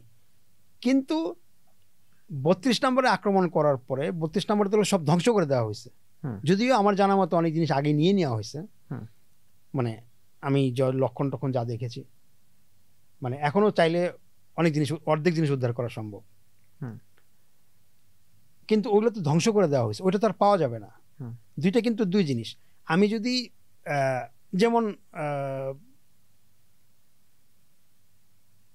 সিনেমার কিছু রিল যদি পুরায় ফেলি, সেটা যদি পজিটিভ হয়, কিন্তু সেটা যদি নেগেটিভ থাকে আমি আবার পজিটিভ করতে পারবো। তাহলে মুক্তিযুদ্ধের অনেক ডকুমেন্ট আবার পাওয়া যাবে, এবং কোনো জাদুঘর তো ওইভাবে ওই অর্থে ভাঙ্গা হয়নি। মানে মুক্তিযুদ্ধ রিলেটেড হয়তো মোরাল ভাঙ্গা হয়েছে, একটা বীরশ্রেষ্ঠর একটা ছবি ভাঙ্গা হয়েছে। আচ্ছা, আমি এবার একটু র্যাপিড প্রশ্নে আসি আর কি। হ্যাঁ, আর্কাইভ গুরুত্বপূর্ণ কেন, আপনি এটা শর্টে একটু বলবেন আর কি, যে কেন একটা জাতির জন্য আর্কাইভ খুবই গুরুত্বপূর্ণ জিনিস। আমি যখন কথা বলতেছি, আমি কথা বলতেছি আমার বাবার জিন নিয়ে। আমার বাবা আমার দাদার জিন নিয়ে আসছে, এবং আমি যখন কথা বলতেছি, আমার মধ্যে মুহাম্মদ আছে, জেসাস ক্রাইস্ট আছে, গৌতম বুদ্ধ আছে, কনফুসিয়াস আছে, শেক্সপিয়ার আছে, রবীন্দ্রনাথ আছে, নজরুল আছে, এবং আমার জন্মের আগের সমস্ত জ্ঞান গরিমার সব কিছু আমার মধ্যে আছে। আমি এটা নিয়ে জন্মাচ্ছি। আমার পরের প্রজন্ম আমাকে সহ নিয়ে জন্মাচ্ছে। এখনকার প্রজন্ম ফার্স্ট কেন? এই কারণে তারা অনেক কিছু নিয়ে জন্মাচ্ছে। এখন আমি যখন লুক ব্যাক করবো, এগুলো যখন খুঁজতে যাব, দেখতে যাব, তখন আমাকে অরিজিনাল ডকুমেন্টগুলো পাইতে হবে। এবং আমার পরিচয় আনতে গেলে আমি যদি আমার পরিচয়, যেমন আমার বাবার একটা ডায়েরি আছে, ওইখানে আমার দাদার, তার দাদার, তার দাদার নাম লেখা আছে, আর আমি যদি এটা পুরাই ফেলি, কিংবা আমি ছবিটা যদি পুরাই ফেলি, আমার দাদার ছবি আমি তুলি নেই কখনো, নানার ছবি তুলেছি, দাদার ছবি তুলিনি, কিন্তু দাদার ছবি আমি এটা জোগাড় করেছি। জোগাড় করে আমি জানি ছবিটা থাকবে না, আমি কপি করে, ক্যামেরা দিয়ে কপি করে রেখে দিয়েছি, সেদিন পেলাম এটা। তার মানে আর্কাইভ দরকার হলো আমার পরিচয়টাকে প্রতিষ্ঠিত করার জন্য। তাহলে ধরেন এই যে আর্কাইভকে ম্যানিপুলেশন করা, তথ্য বা হিস্ট্রিকে ম্যানিপুলেশন করা, পলিটিক্যালি বা নন পলিটিক্যালি ম্যানিপুলেশন করার যে ব্যাপারগুলো ঘটে, এইগুলোকে খুব কঠোর হাতে আসলে জনগণকেই তার হিস্ট্রিকে রক্ষা করা উচিত। অবশ্যই। এই কাজটা আসলে কারা করবে? মানে হিস্টোরিয়ান যারা তারা করবে, নাকি টিচাররা করবে, নাকি সাধারণ জনগণ করবে, কারা করবে? প্রথম কথা হলো যে এগুলোকে অবিকৃত রাখতে হবে, ম্যানিপুলেশন করুক আর না করুক। যেমন আজকে এসে ৭১ সালের অনেক ইতিহাসকে আমরা ঘুরাইয়া দিচ্ছি। আরে উনি তো চায় নাই, উনি তো ব্যাগ গুছায় নিয়ে বসা ছিল অ্যারেস্ট করার জন্য, বঙ্গবন্ধুর কথা এটা বলা হচ্ছে। এটা সত্য না মিথ্যা সেটা আলাদা জিনিস, এটা বলা হচ্ছে তো। কিন্তু মনে রাখতে হবে, আমি যদি অরিজিনাল কাগজপত্রগুলো, ডকুমেন্টগুলো, ঘটনাগুলো, ফ্যাক্টগুলো রাখতাম, তাহলে এগুলোকে ক্রস চেক করতে পারতাম। তাহলে আজকে না হোক ১০০০ বছর পরে চেক করতে পারতাম। লর্ড ক্লাইভ তো আত্মজীবনীতে বলে গেছে যে ওদের ৩০০০ সৈন্য ছিল, আমার ৩০০ সৈন্য ছিল, মানে সংখ্যাটা হয়তো এদিকে সেদিক হতে পারে, এটা তো বলে গেছে। তো লর্ড ক্লাইভের আত্মজীবনীতে আছে, ওই ডকুমেন্টগুলো তো আছে। চুক্তি হয়েছে মীর জাফরের সঙ্গে, মিরনের সঙ্গে, এই চুক্তি তো লর্ড ক্লাইভের চুক্তিগুলো তো ব্রিটিশ মিউজিয়ামে আছে। তার মানে আমরা ঘটনা, আমাদের পূর্বের ঘটনা জানতে গেলে আমাকে ওই জায়গায় যাইতে হবে। ওকে। আরেকটা জিনিস হলো, যেমন আমরা এখন ভুলে যাই, যেমন আমি ফিল্মের একটা কথা বলি, রাজ্জাকের মধুমিলন আগে মুক্তি পেয়েছে না ময়নামতি আগে মুক্তি পেয়েছে? আমি জানি না। না, যদি এই কোশ্চেনটা আসে, এটা উত্তরটা দিবে কি? ওই আমলের পত্রিকা। জি। তাহলে ওই আমলের পত্রিকাটা আমার থাকতে হবে। ওটা তো আর্কাইভ। আর্কাইভ মানে তো এটা। হ্যাঁ, মানে আমি আসলে ওই জায়গাটাই আসলে ধরার চেষ্টা করছিলাম, বোঝার চেষ্টা করছিলাম। যেমন আমার পরিচয়কে প্রকাশ করতে গেলে আর্কাইভ লাগবে। দুইটা বাংলাদেশের সবচেয়ে বড় দুইটা রাজনৈতিক দলের বড় একটা কনফ্লিক্টের জায়গা, স্বাধীনতার ঘোষণা কে দিয়েছেন? ৭ই মার্চের ভাষণকে স্বাধীনতার ঘোষণা হিসাবে ধরা হবে, নাকি বঙ্গবন্ধু ৩২ নম্বরের বাড়িতে বসে যিনি যে ট্রান্সমিটারে যে ভাষণটা দিয়েছিলেন সেটাকে স্বাধীনতার ঘোষণা বলা হবে, নাকি জিয়াউর রহমান সাহেব যে ভাষণটা দিয়েছিলেন সেটাকে স্বাধীনতার ভাষণ বলা হবে? এখানে আজকে আমি জানলাম, যেটা আগে জানতাম না, যে জিয়াউর রহমান সাহেব বেসিক্যালি পরপর 3বার ভাষণ দিয়েছিলেন। প্রথম ভাষণে যেখানে তিনি বঙ্গবন্ধুর নাম উল্লেখ করেননি, পরে তিনি রাজনৈতিক প্রেসারে পড়ে বঙ্গবন্ধুর নাম উল্লেখ করেছেন, এবং পরবর্তীতে আবার লিখিত ভার্সনে আবার বাংলায় সেটা করা হয়েছিল। না, তারপরে আরেকটা ঘোষণা দিয়েছিলেন, তিনটা ঘোষণা দিয়েছিলেন।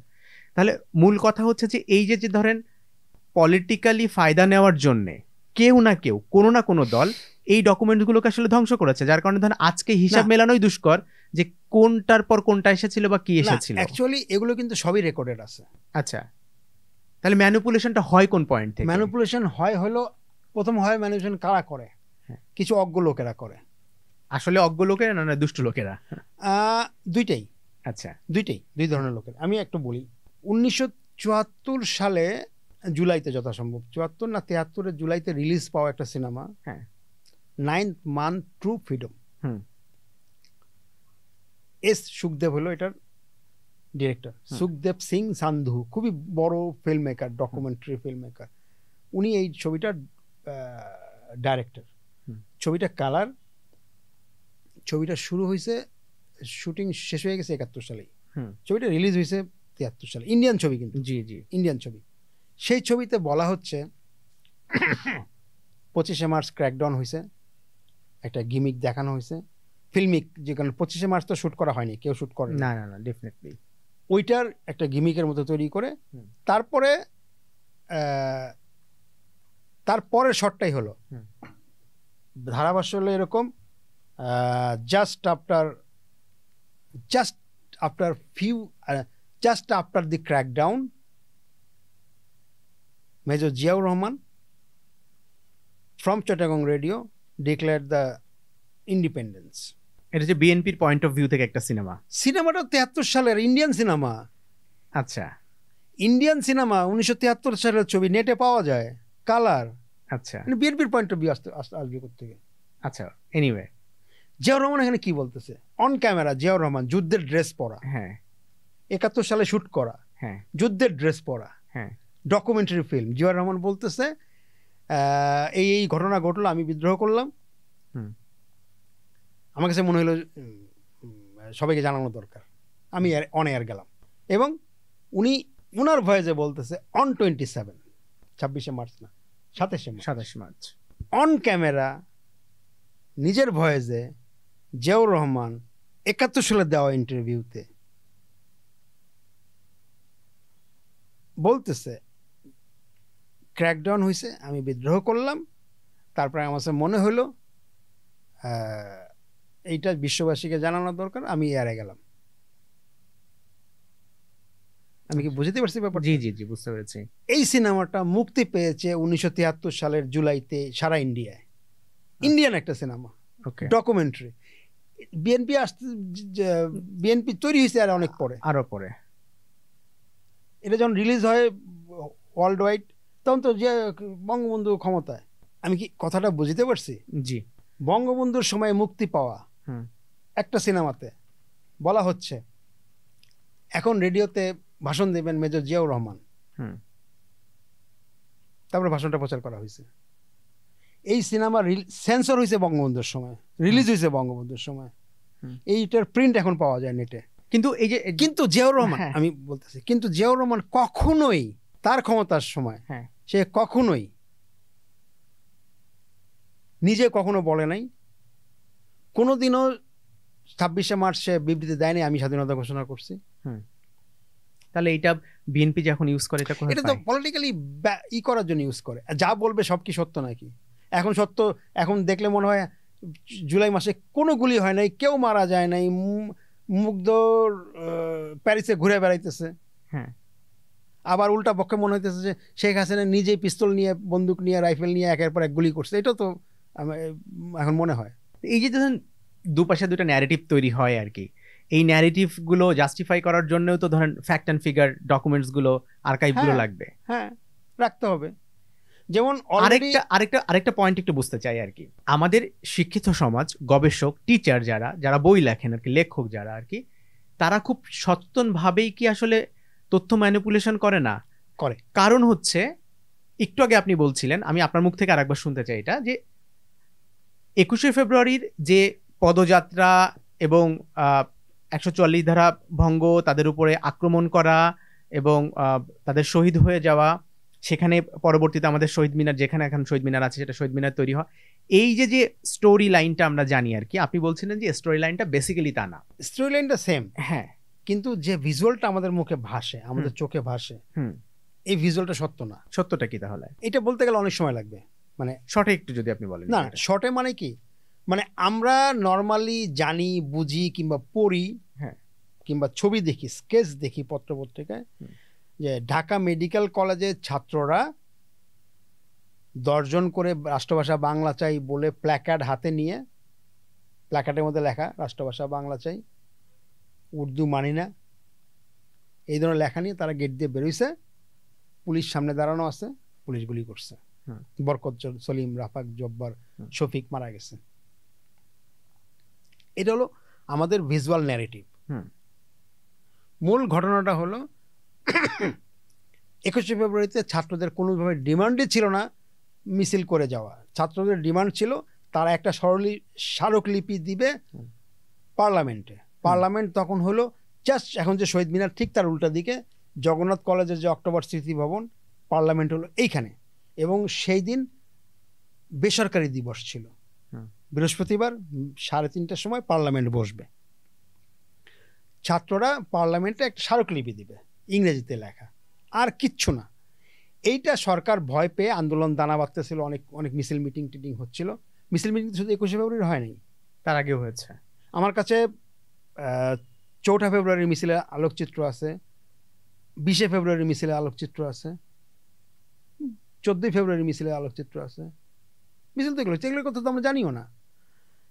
21 তারিখে যেটা হয়েছে সকালবেলা 10:30টার সময় সমস্ত ইউনিভার্সিটি এলাকাটার মধ্যে, এখন যে ঢাকা মেডিকেল কলেজ ইউনিভার্সিটি হলো এইটা, ইউনিভার্সিটির মধ্যে সমস্ত ছাত্ররা আসছে, মানুষ আসছে। মানুষ তখন খুব একটা জড়িত ছিল না, কিন্তু মানুষটা আস্তে আস্তে আগ্রহী হচ্ছিল আন্দোলনের প্রতি।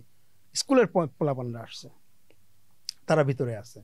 ইতিমধ্যে আগের দিন সরকার 144 ধারা জারি করছে। 144 ধারা মানে হলো 4 জনের বেশি একসঙ্গে হওয়া যাবে না। তো ছাত্ররা তো ঢাকা ইউনিভার্সিটির ভিতরে, Dhaka medical, Dhaka university, Dhaka art college একসঙ্গে তখন একটা কম্পাউন্ডের মধ্যে। ওইখানে ছাত্ররা বেরোবে, কিন্তু বাইরে পুলিশ দাঁড়ানো। তো ছাত্ররা 10 জন করে চিন্তা করলো, 10 জন করে বেরোবে। এগুলো ডিটেলস বলা যাবে, কে প্ল্যান করলো, 10 জনে কারা কারা ছিল, সব আমার জানা আছে, কারণ আমি এটার উপরে অনেক বছর কাজ করছিলাম। 10 জন বেরোইলো। ঘটনা যেটা ঘটছে 10:30টার সময় প্রথম 10 জন বেরোইল। এই 10 জনের নেতৃত্ব দিল বিচারপতি হাবিবুর রহমান শেলী, তত্ত্বাবধায়ক সরকারের প্রধান হয়েছিলেন, আর আজমল হক বলে একজন ডাক্তার। এই 2 জন বেরোইলো, এই 2 জন এবং সঙ্গে আরো 8 জন, যার মধ্যে জহির রায়হানও ছিল। জি 10 জন বেরোইলো, জাস্ট পুলিশ ভ্যান তাদেরকে ধরলো, পুলিশ ভ্যানে উঠায় নিয়ে তেজগাঁ ছেড়ে দিল। আচ্ছা, তাহলে গুলিটা কখন হলো? ঘটনা শেষ 10:30টায়। হ্যাঁ, এই 10 জনের পরে সেকেন্ড আরেকটা 10 জনের মিছিল বেরোইলো ওই গেট দিয়ে। মানে কাজ কি? 144 ধারা ভঙ্গ, 5 জনের বেশি আমরা একসঙ্গে যাব, পুলিশকে দেখাই দিব, এটাই তো কাজ। হ্যাঁ, 10 জন বেরোইলো, আরো পুলিশ ধরলো, ট্রাকে উঠাইলো, গাড়িতে উঠাইলো, তেজগাঁ নিয়ে ছেড়ে দিল। তৃতীয় আরেকজন 10 জনের একটা দল বেরোইলো ওই গেট দিয়ে। আর জায়গায় তো ওয়াল, একটাই গেট, মানে কলা ভবনের গেট, যেটা এখন যেটা ইমার্জেন্সির গেট, ইমার্জেন্সি গেটের পাশে ওটা লাগানো, গেটটা বন্ধ কিন্তু। আবার বেরোইলো চানখারপুলের মোড়টায়, আবার বেরোইলো, ওই 10 জনকে ধরলো, ধরে নিয়ে তেজগাঁ ছেড়ে দিল। তেজগাঁ তখন রিমোট জঙ্গল। এরপরে মেয়েদের 10 জনের দল বেরোলো, মেয়েদের চতুর্থবারে। সুফিয়া আহমেদ, ব্যারিস্টার ইস্তেক আহমেদের ওয়াইফ, রওশনারা বাচ্চু, হালিমা খাতুন,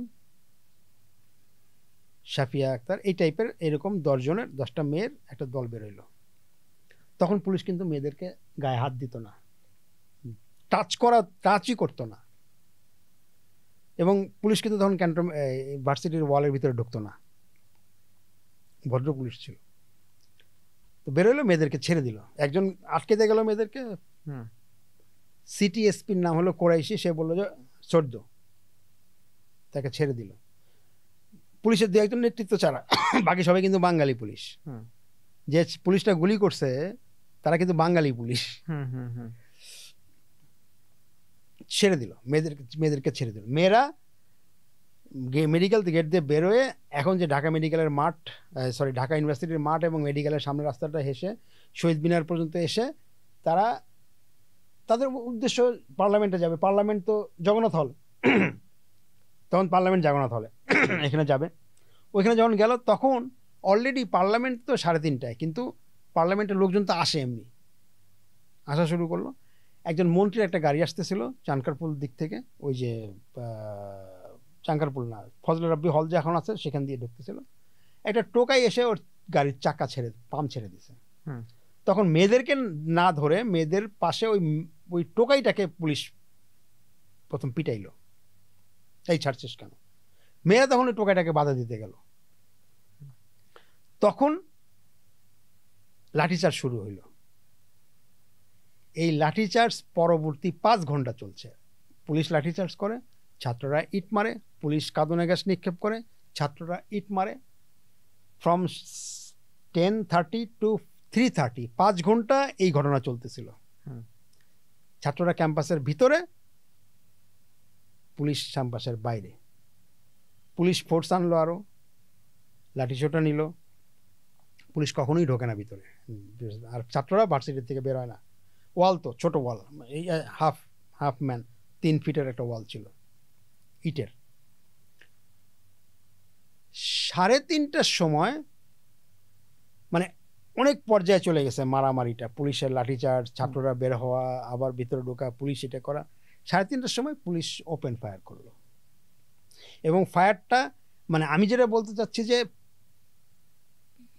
একটা দল আসতেছে, ঠিক সামনে পুলিশ হাঁটু গেড়ে বসে গুলি করছে, এই ধরনের ঘটনা না। পুলিশ বিভিন্ন জায়গা থেকে দাঁড়ায় জনসমাবেশের উপরে মানে ইট পাটকেল নিক্ষেপরত মানুষের উপরে গুলি করছে, এবং গুলিটা এক জায়গায় না, শহীদ মিনার এই জায়গাটায় হয়েছে, জগন্নাথ হলের এই জায়গাটায় হয়েছে, জগন্নাথ হল থেকে জিমনেশিয়ামের দিকে যেতে যে জায়গাটা ওই জায়গায় হয়েছে, চানকার পুলে গুলি হয়েছে।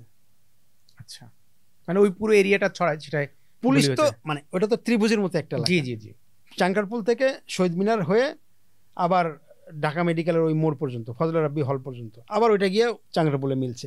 এই ত্রিভুজের মতো এলাকাটার এই পুরো হাফ সার্কেলের মধ্যে পুলিশ দাঁড়ায় ছিল। এরা হলের দিকে গুলি করছে, এবং যে কজন শহীদ হয়েছে কেউ রাস্তায় ছিল না। তাহলে এই ধরুন যে একটা পিকচার আমাদের মাথায় সেট করা হয়েছে, আমি বলি কে কোথায় শহীদ হয়েছে। জব্বার গুলি খেয়েছে ব্যারাকের সামনে, 16 না 27 নম্বর ব্যারাকের সামনে। জব্বার আসছে তার শাশুড়ির চিকিৎসা করার জন্য, তার শাশুড়ির অ্যাপেন্ডিক্সের সমস্যা হয়েছিল পেটে, এটা চিকিৎসা করতে আসছে। একমাত্র বরকত ঢাকা ইউনিভার্সিটির রাষ্ট্রবিজ্ঞানের ছেলে ছিল, MA ক্লাসে পড়তো, তার উরুতে গুলি লাগছে, কারণ বরকত অনেক লম্বা ছিল, 6 ফিট 6 ইঞ্চি লম্বা ছিল। রফিক আসছে বিয়ের বাজার করতে, তার পানু বিবি মানে তার ওয়াইফ, তার সঙ্গে তার বিয়ে হবে, পানু বিবির সঙ্গে তার বিয়ে হবে কয়েকদিন পরে। রফিক বাজার করতে আসছিল, বিয়ের বাজার করতে। রফিকের একটা প্রেসও ছিল এখানে, সেই প্রেসে চাকরি করতো, মানিকগঞ্জ দেবেন্দ্র কলেজের ছাত্র। সেই পানু বিবির সঙ্গে রফিকের ছোট ভাইয়ের সঙ্গে পরে বিয়ে হয়েছে 21 ফেব্রুয়ারির পরে। শফিক বলে আমরা যাকে চিনি, শফিক আসলে 21 ফেব্রুয়ারি গুলি হয়নি, শফিক গুলি খেয়েছে 22 ফেব্রুয়ারি। ছাত্ররা হরতাল দিছিল, মিছিল দিছিল, শফিক অফিস যাচ্ছিল হরতাল অমান্য করে, সরি টু সে, এবং রাস্তায় গুলি খেয়েছে, এবং সেটা নবাবপুরে, ইংলিশ রোডের এখানটায়, ঢাকা ইউনিভার্সিটিতে না। সালাম পিয়ন ছিল শিল্প ব্যাংকের, শিল্প অধিদপ্তরের আর কি, সে ওই গোলমাল দেখতে আসছিল।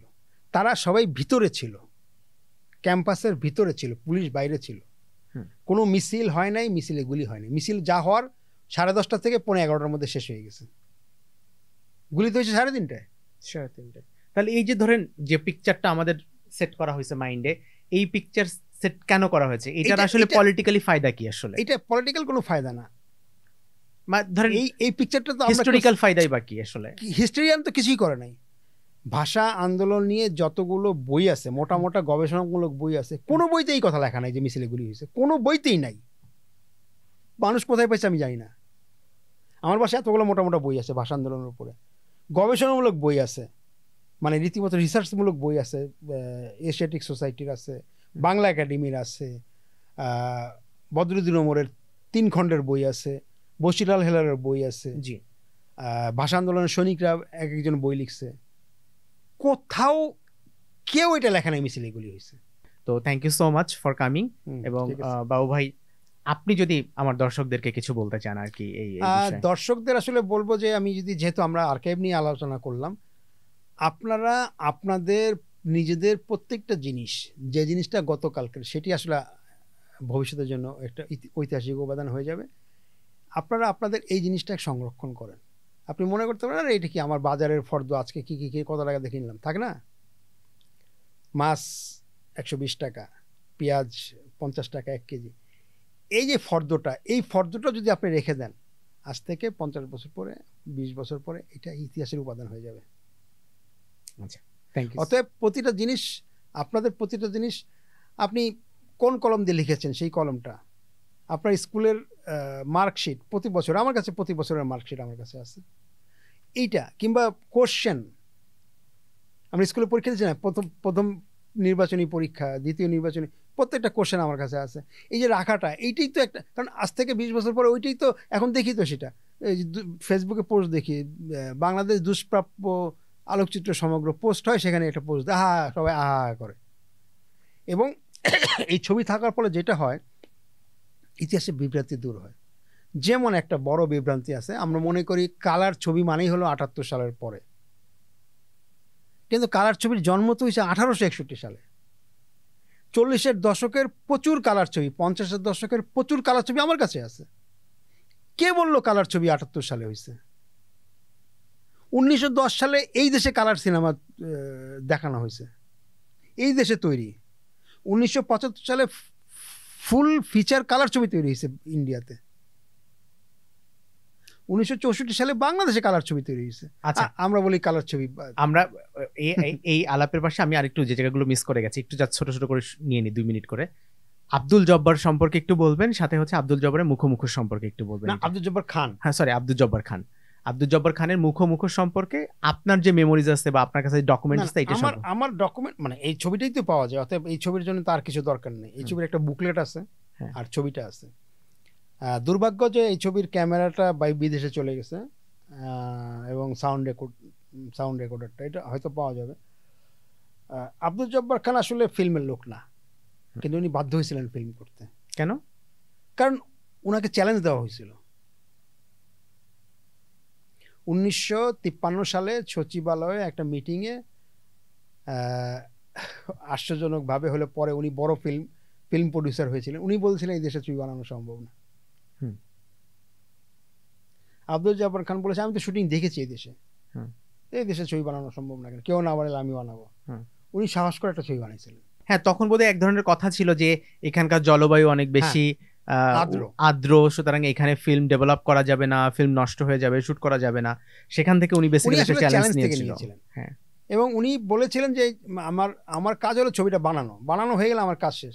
কিন্তু উনি পরে মানে ফিল্ম নিয়েছিলেন, উনি ফিল্ম স্টুডিও করেছিলেন, পপুলার স্টুডিও করেছিলেন, উনি ফিল্মের বড় বড় প্রতিষ্ঠানগুলোর সঙ্গে জড়িত ছিলেন, উনি আর্কাইভের সঙ্গে জড়িত ছিলেন, উনি আরও কয়েকটা ছবি, আরও 4-5টা ছবি বানিয়েছিলেন as a director, as a producer আরও বেশি ছবি বানিয়েছিলেন। উনি অনেককে উপহার দিয়েছেন আমাদের, মানে বাংলাদেশের সবচেয়ে বড় স্টার রাজ্জাককে তো উনি নার্সিং করেছেন। তো মানে মুখোমুখি কীভাবে বানালো, কেন বানালো, এটা অনেক বড় ঘটনা, সেটা এইখানে বলার সুবিধা নাই। কিন্তু উনি ওই চ্যালেঞ্জটা করেছিলেন বলেই বাংলাদেশে ঢাকায় তৈরি বাংলা ফিচার ফিল্ম তৈরি হয়েছিল। আপনি কি আমাকে আর কোনো পয়েন্ট বলবেন যেটা হচ্ছে বাংলাদেশের জাতির জন্য খুবই গুরুত্বপূর্ণ জিনিস যেটা আর্কাইভ করা হয়েছে বা ধ্বংস করা হয়েছে এই পয়েন্টে, তাহলে আমার এপিসোড দাঁড় করাইতে সুবিধা হবে। 1971 সালে ইত্তেফাক ভবনে আগুন দেওয়া হয়েছিল। হ্যাঁ, কারণ ইত্তেফাক কারা দিয়েছিল? পাকিস্তানিরা, হ্যাঁ, আর্মি। তো এইরকম প্রচুর জিনিস আমরা ধ্বংস করেছি, মানে যুদ্ধের সময় অনেক কিছু ধ্বংস হয়েছে। আর পার্সোনালি আমাদের ইগনোরেন্সের জন্য অনেক জিনিস ধ্বংস হয়েছে, আমাদের কালচারের উপাদান। মানে আমি যেহেতু ফিল্মের কাজ করি, ফিল্মের কথা বলতে পারি। গুলিস্তান বিল্ডিংয়ে একবার আগুন লাগলো। এই আগুন লাগাটা পলিটিক্যাল কারণে। চৌধুরী মোহাম্মদ আলম বলে বিএনপির এক নেতার সংশ্লিষ্ট, সালটা এই মুহূর্তে মনে নাই, পারফেক্টলি মনে নাই। চৌধুরী মোহাম্মদ আলম বলে, চৌধুরী আলম আর কি, বিএনপির এক নেতা, তার স্বার্থ সংশ্লিষ্ট কারণে গুলিস্তান বিল্ডিংয়ে আগুন লাগানো হয়।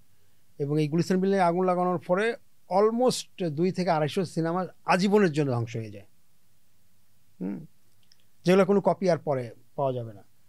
তো এইরকম বাংলাদেশ চলচ্চিত্র উন্নয়ন কর্পোরেশন, যেটা এফডিসি, যাদের কাজ চলচ্চিত্র উন্নয়ন করা, এফডিসির কারণে বাংলাদেশের এই 250-র চেয়ে বেশি অনেক ছবি নষ্ট হয়েছে, এখনো নষ্ট হচ্ছে।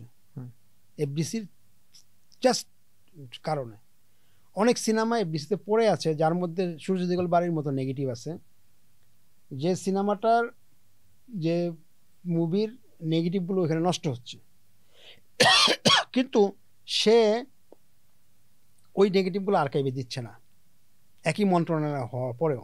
কেন? কারণ হয়তো এই ছবির প্রতি 500 টাকা পায়, কিংবা 5000 টাকা তার আছে, বাকি আছে। এখন 5000 টাকা যদি প্রডিউসারের কাছে পায়, প্রডিউসার যদি ওইখান থেকে আসে যে আমাকে দেন, টাকা নেন, ছবি দেন, এই জন্য দিচ্ছে, মানে নানা রকম, এটা একটা আমলাতান্ত্রিক জটিলতা এক ধরনের, মানে ওই আবার অবহেলা। আর এফডিসির গোডাউনটা ভালো না, এটা গোডাউন মানে গোডাউন এবং স্টোর রুম বলতে সবচেয়ে বাজে ঘরটা আমরা স্টোর রুম হিসেবে ব্যবহার করি। আমার এই আর্কাইভ নিয়ে আমার একটা স্যাড স্টোরি আছে, সেটা হচ্ছে তানভীর মোকাম্মেলের সঙ্গে একটা সিনেমা করতে গিয়ে তানভীর মোকাম্মেল বেসিক্যালি চাচ্ছিলেন যে বাংলাদেশের ইতিহাসের সবচেয়ে পুরাতন পত্রিকা যদি পাওয়া যায় আর কি, যত পুরাতন পাওয়া যাবে ওই পুরাতন পত্রিকাতে তিনি সিনেমার কাজে ব্যবহার করবেন। কারণ তিনি যে সিনেমাটা বানাচ্ছিলেন সিনেমাটা বেসিক্যালি হচ্ছে 70-এর পরবর্তীকার সিনেমা আর কি, 71-এর কিছু পরে আর কি। তো পত্রিকাটা কত সালের ছিল? মানে পত্রিকা খুঁজছিলেন যত পুরাতন পাওয়া যায় আর কি, মানে ভিজুয়ালি দেখতে সুন্দর লাগবে আর কি, কারণ তখনকার ফ্রন্ট গুলো তো ডিফারেন্ট আর কি। হ্যাঁ, তখনকার পত্রিকার নাম ফ্রন্ট এগুলো তো ডিফারেন্ট ছিল আর কি, পাই নাই। তো ওটা দায়িত্ব পড়েছিল আমার উপরে। তো আমি তখন যতগুলি আর্কাইভ আছে পত্রিকার, যতগুলি আর্কাইভ আছে গভর্নমেন্ট নন গভর্নমেন্ট মিলিয়ে আমি সব জায়গায় গেলাম। আমি গিয়ে সবাইকে প্রথমে বলতাম যে 71 সাল থেকে পত্রিকা যা আছে এগুলো দেখান আর কি। যাই হোক, কারো কাছেই কোনো ধরনের পত্রিকা নাই। কোনো একটা আর্কাইভের নাম বলছি না, কোনো একটি আর্কাইভের কোনো একজন অফিসার আমাকে আলাদাভাবে ডেকে উনি আমাকে বললেন যে এই পত্রিকাগুলো আপনি পাবেন না, কারণ এই পত্রিকাগুলো সরকার ইচ্ছাকৃতভাবেই মানে সব ধ্বংস করে দিয়েছে আর কি। সুতরাং আপনি এইটা মানে আমি বেসিক্যালি ওনাকে বলছিলাম 71, 72, 73, 74, 75 যা পাওয়া যায় মানে যে টাইম লাইনে পাওয়া যায় ওইটাই আমাকে দেন আর কি। যেটা আমি তাকে বলছি ধরেন আরো প্রায় 7-8 বছর আগে তার সাথে আমার কথা হচ্ছে, ঘটনাটা 7-8 বছর আগের ঘটনা। আপনি তখন উনি আমাকে বলছে যে আপনি এই পত্রিকাগুলো পাবেন না কারণ গভর্নমেন্ট এগুলো ধ্বংস করে দিয়েছে, বাট একটা পত্রিকার নাম বলে যে আপনি ওই পত্রিকার অফিসে গিয়ে দেখতে পারেন, ওদের কাছে কিছু থাকলেও থাকতে পারে আর কি। কারণ বাজারে এসে সেই পত্রিকাতে গেলাম, সেই পত্রিকার অফিসে গেলাম, গিয়ে আমি যখন ইত্তেফাকে গিয়ে যখন নাই, তাদের কাছেও নাই, তাদের কাছে পাওয়া যায় 86 থেকে বোধহয় তাদের কাছ থেকে কিছু। বুঝতে পারছি, সময় নাই তো আমি বলি। প্রথম কথা হলো সরকার ধ্বংস করে দিয়েছে টোটালটা, কথাটা মিথ্যা। আচ্ছা। দ্বিতীয়ত হলো এই প্রতিটা সংখ্যা নট অনলি 71, তার আগে থেকে প্রতিটা সংখ্যা আমি নিজে সাপ্লাই দিতে পারবো। আচ্ছা, কথাটা টোটালি ভুল। ওকে, তাহলে মানে এই যে ধরুন আমি অন্তত 3টা আর্কাইভের কথা এই মুহূর্তে বলতে পারি। National archive Agargaon, national library Agargaon, Bangla academy library, সব কটা পত্রিকার সব কটা সংখ্যা আছে ওদের কাছে, নট অনলি ফ্রম 71। আনন্দবাজারের প্রথম সংখ্যা 1913 সালের, সেটাও আছে, সবগুলোই আছে। প্রতি বছরের আমি কাজ করেছি 71, 72, 73, 74, 75 পর্যন্ত। বঙ্গবন্ধু শাসন সময় বলে একটা বই বেরিয়েছিল 5 খণ্ডের, ওই বইয়ের কোলাস করার জন্যে 72, 73, 74, 75 সালের প্রত্যেকটা পত্রিকার, প্রত্যেকটা দৈনিক পত্রিকার প্রত্যেকটার প্রথম সংখ্যার ছবি আমি তুলেছি, অরিজিনাল কপির থেকে তুলেছি। কত সালে এইগুলো? এই কিছুদিন আগেও, সবগুলো আছে। আচ্ছা, আমি এখনই বলে দিতে পারি কোথায় আছে, সবগুলো আছে। এটা নিয়ে এটা হলো একটা মানে হ্যাঁ, তবে ওই সময় একটা ঘটনা ঘটছিল। আন্তর্জাতিক ইন্টারন্যাশনাল ক্রাইম ট্রাইব্যুনালসের মামলা চলতেছিল, এই যে সাইদি, গোলাম আজম। এই সময় শুধুমাত্র 71 সালের পত্রিকাটা তারা নন রিচেবল করে রাখছিল। কারণ এটা বাংলা একাডেমি, শুধু তাও বাংলা একাডেমিটা নন রিচেবল, মানে এটা কাউকে দেওয়া হবে না, পুরাই ফেলাইছে। টোটাল কথাটা ভোগাস। আমি চ্যালেঞ্জ দিচ্ছি, you can go with me. আমি 71 সালের যে কোনো পত্রিকা, 72 সালের যে কোনো পত্রিকা দেখাইতে পারবো, এখন গেলে দেখাইতে পারবো। আচ্ছা, আমার কাছে না, গভর্নমেন্টের প্রতিষ্ঠানে। ওকে, আমাদের একটা ঝামেলাটা হলো কি, যেমন ন্যাশনাল আর্কাইভস আগারগাঁয়ে পাশাপাশি 2টা বিল্ডিং কিন্তু আর্কাইভসের আছে, ফিল্ম আর্কাইভ না কিন্তু। একটা হলুদ রঙের ন্যাশনাল আর্কাইভস বিল্ডিং আর একটা লাল রঙের ন্যাশনাল লাইব্রেরি। ওইখানে যাওয়া মাত্র 200 টাকা দিয়ে মেম্বারশিপ হয়ে ওদের একটা তালিকা আছে, দৈনিক পত্রিকার তালিকা, এত মোটা বই, ম্যাগাজিনের তালিকা, এরকম বই আছে। ওই বইটার মধ্যে গিয়ে খুলে ইত্তেফাক 1940 সাল থেকে, সংবাদ 1963 সাল থেকে, এরকম লেখা আছে সিরিয়াল, কোন মাসের কোনটা নাই এটাও লেখা আছে। চাইলেই দিয়ে দিবে, চাও মাত্র মেম্বার হয়ে এর পরে চাও মাত্র। সে এসি রুমে রাখা আছে, এগুলা সুন্দর করে একটা চাকাওয়ালা ট্রের মধ্যে ভরে নিয়ে আসবে আপনার সামনে দিতে। থ্যাংক ইউ সো মাচ বাবু ভাই, আপনি অনেক সময় দিয়েছেন। আমরা আশা করি ভালো একটা এপিসোড বের করতে পারবো এখানে। হ্যাঁ, so thank you so much আপনাকে।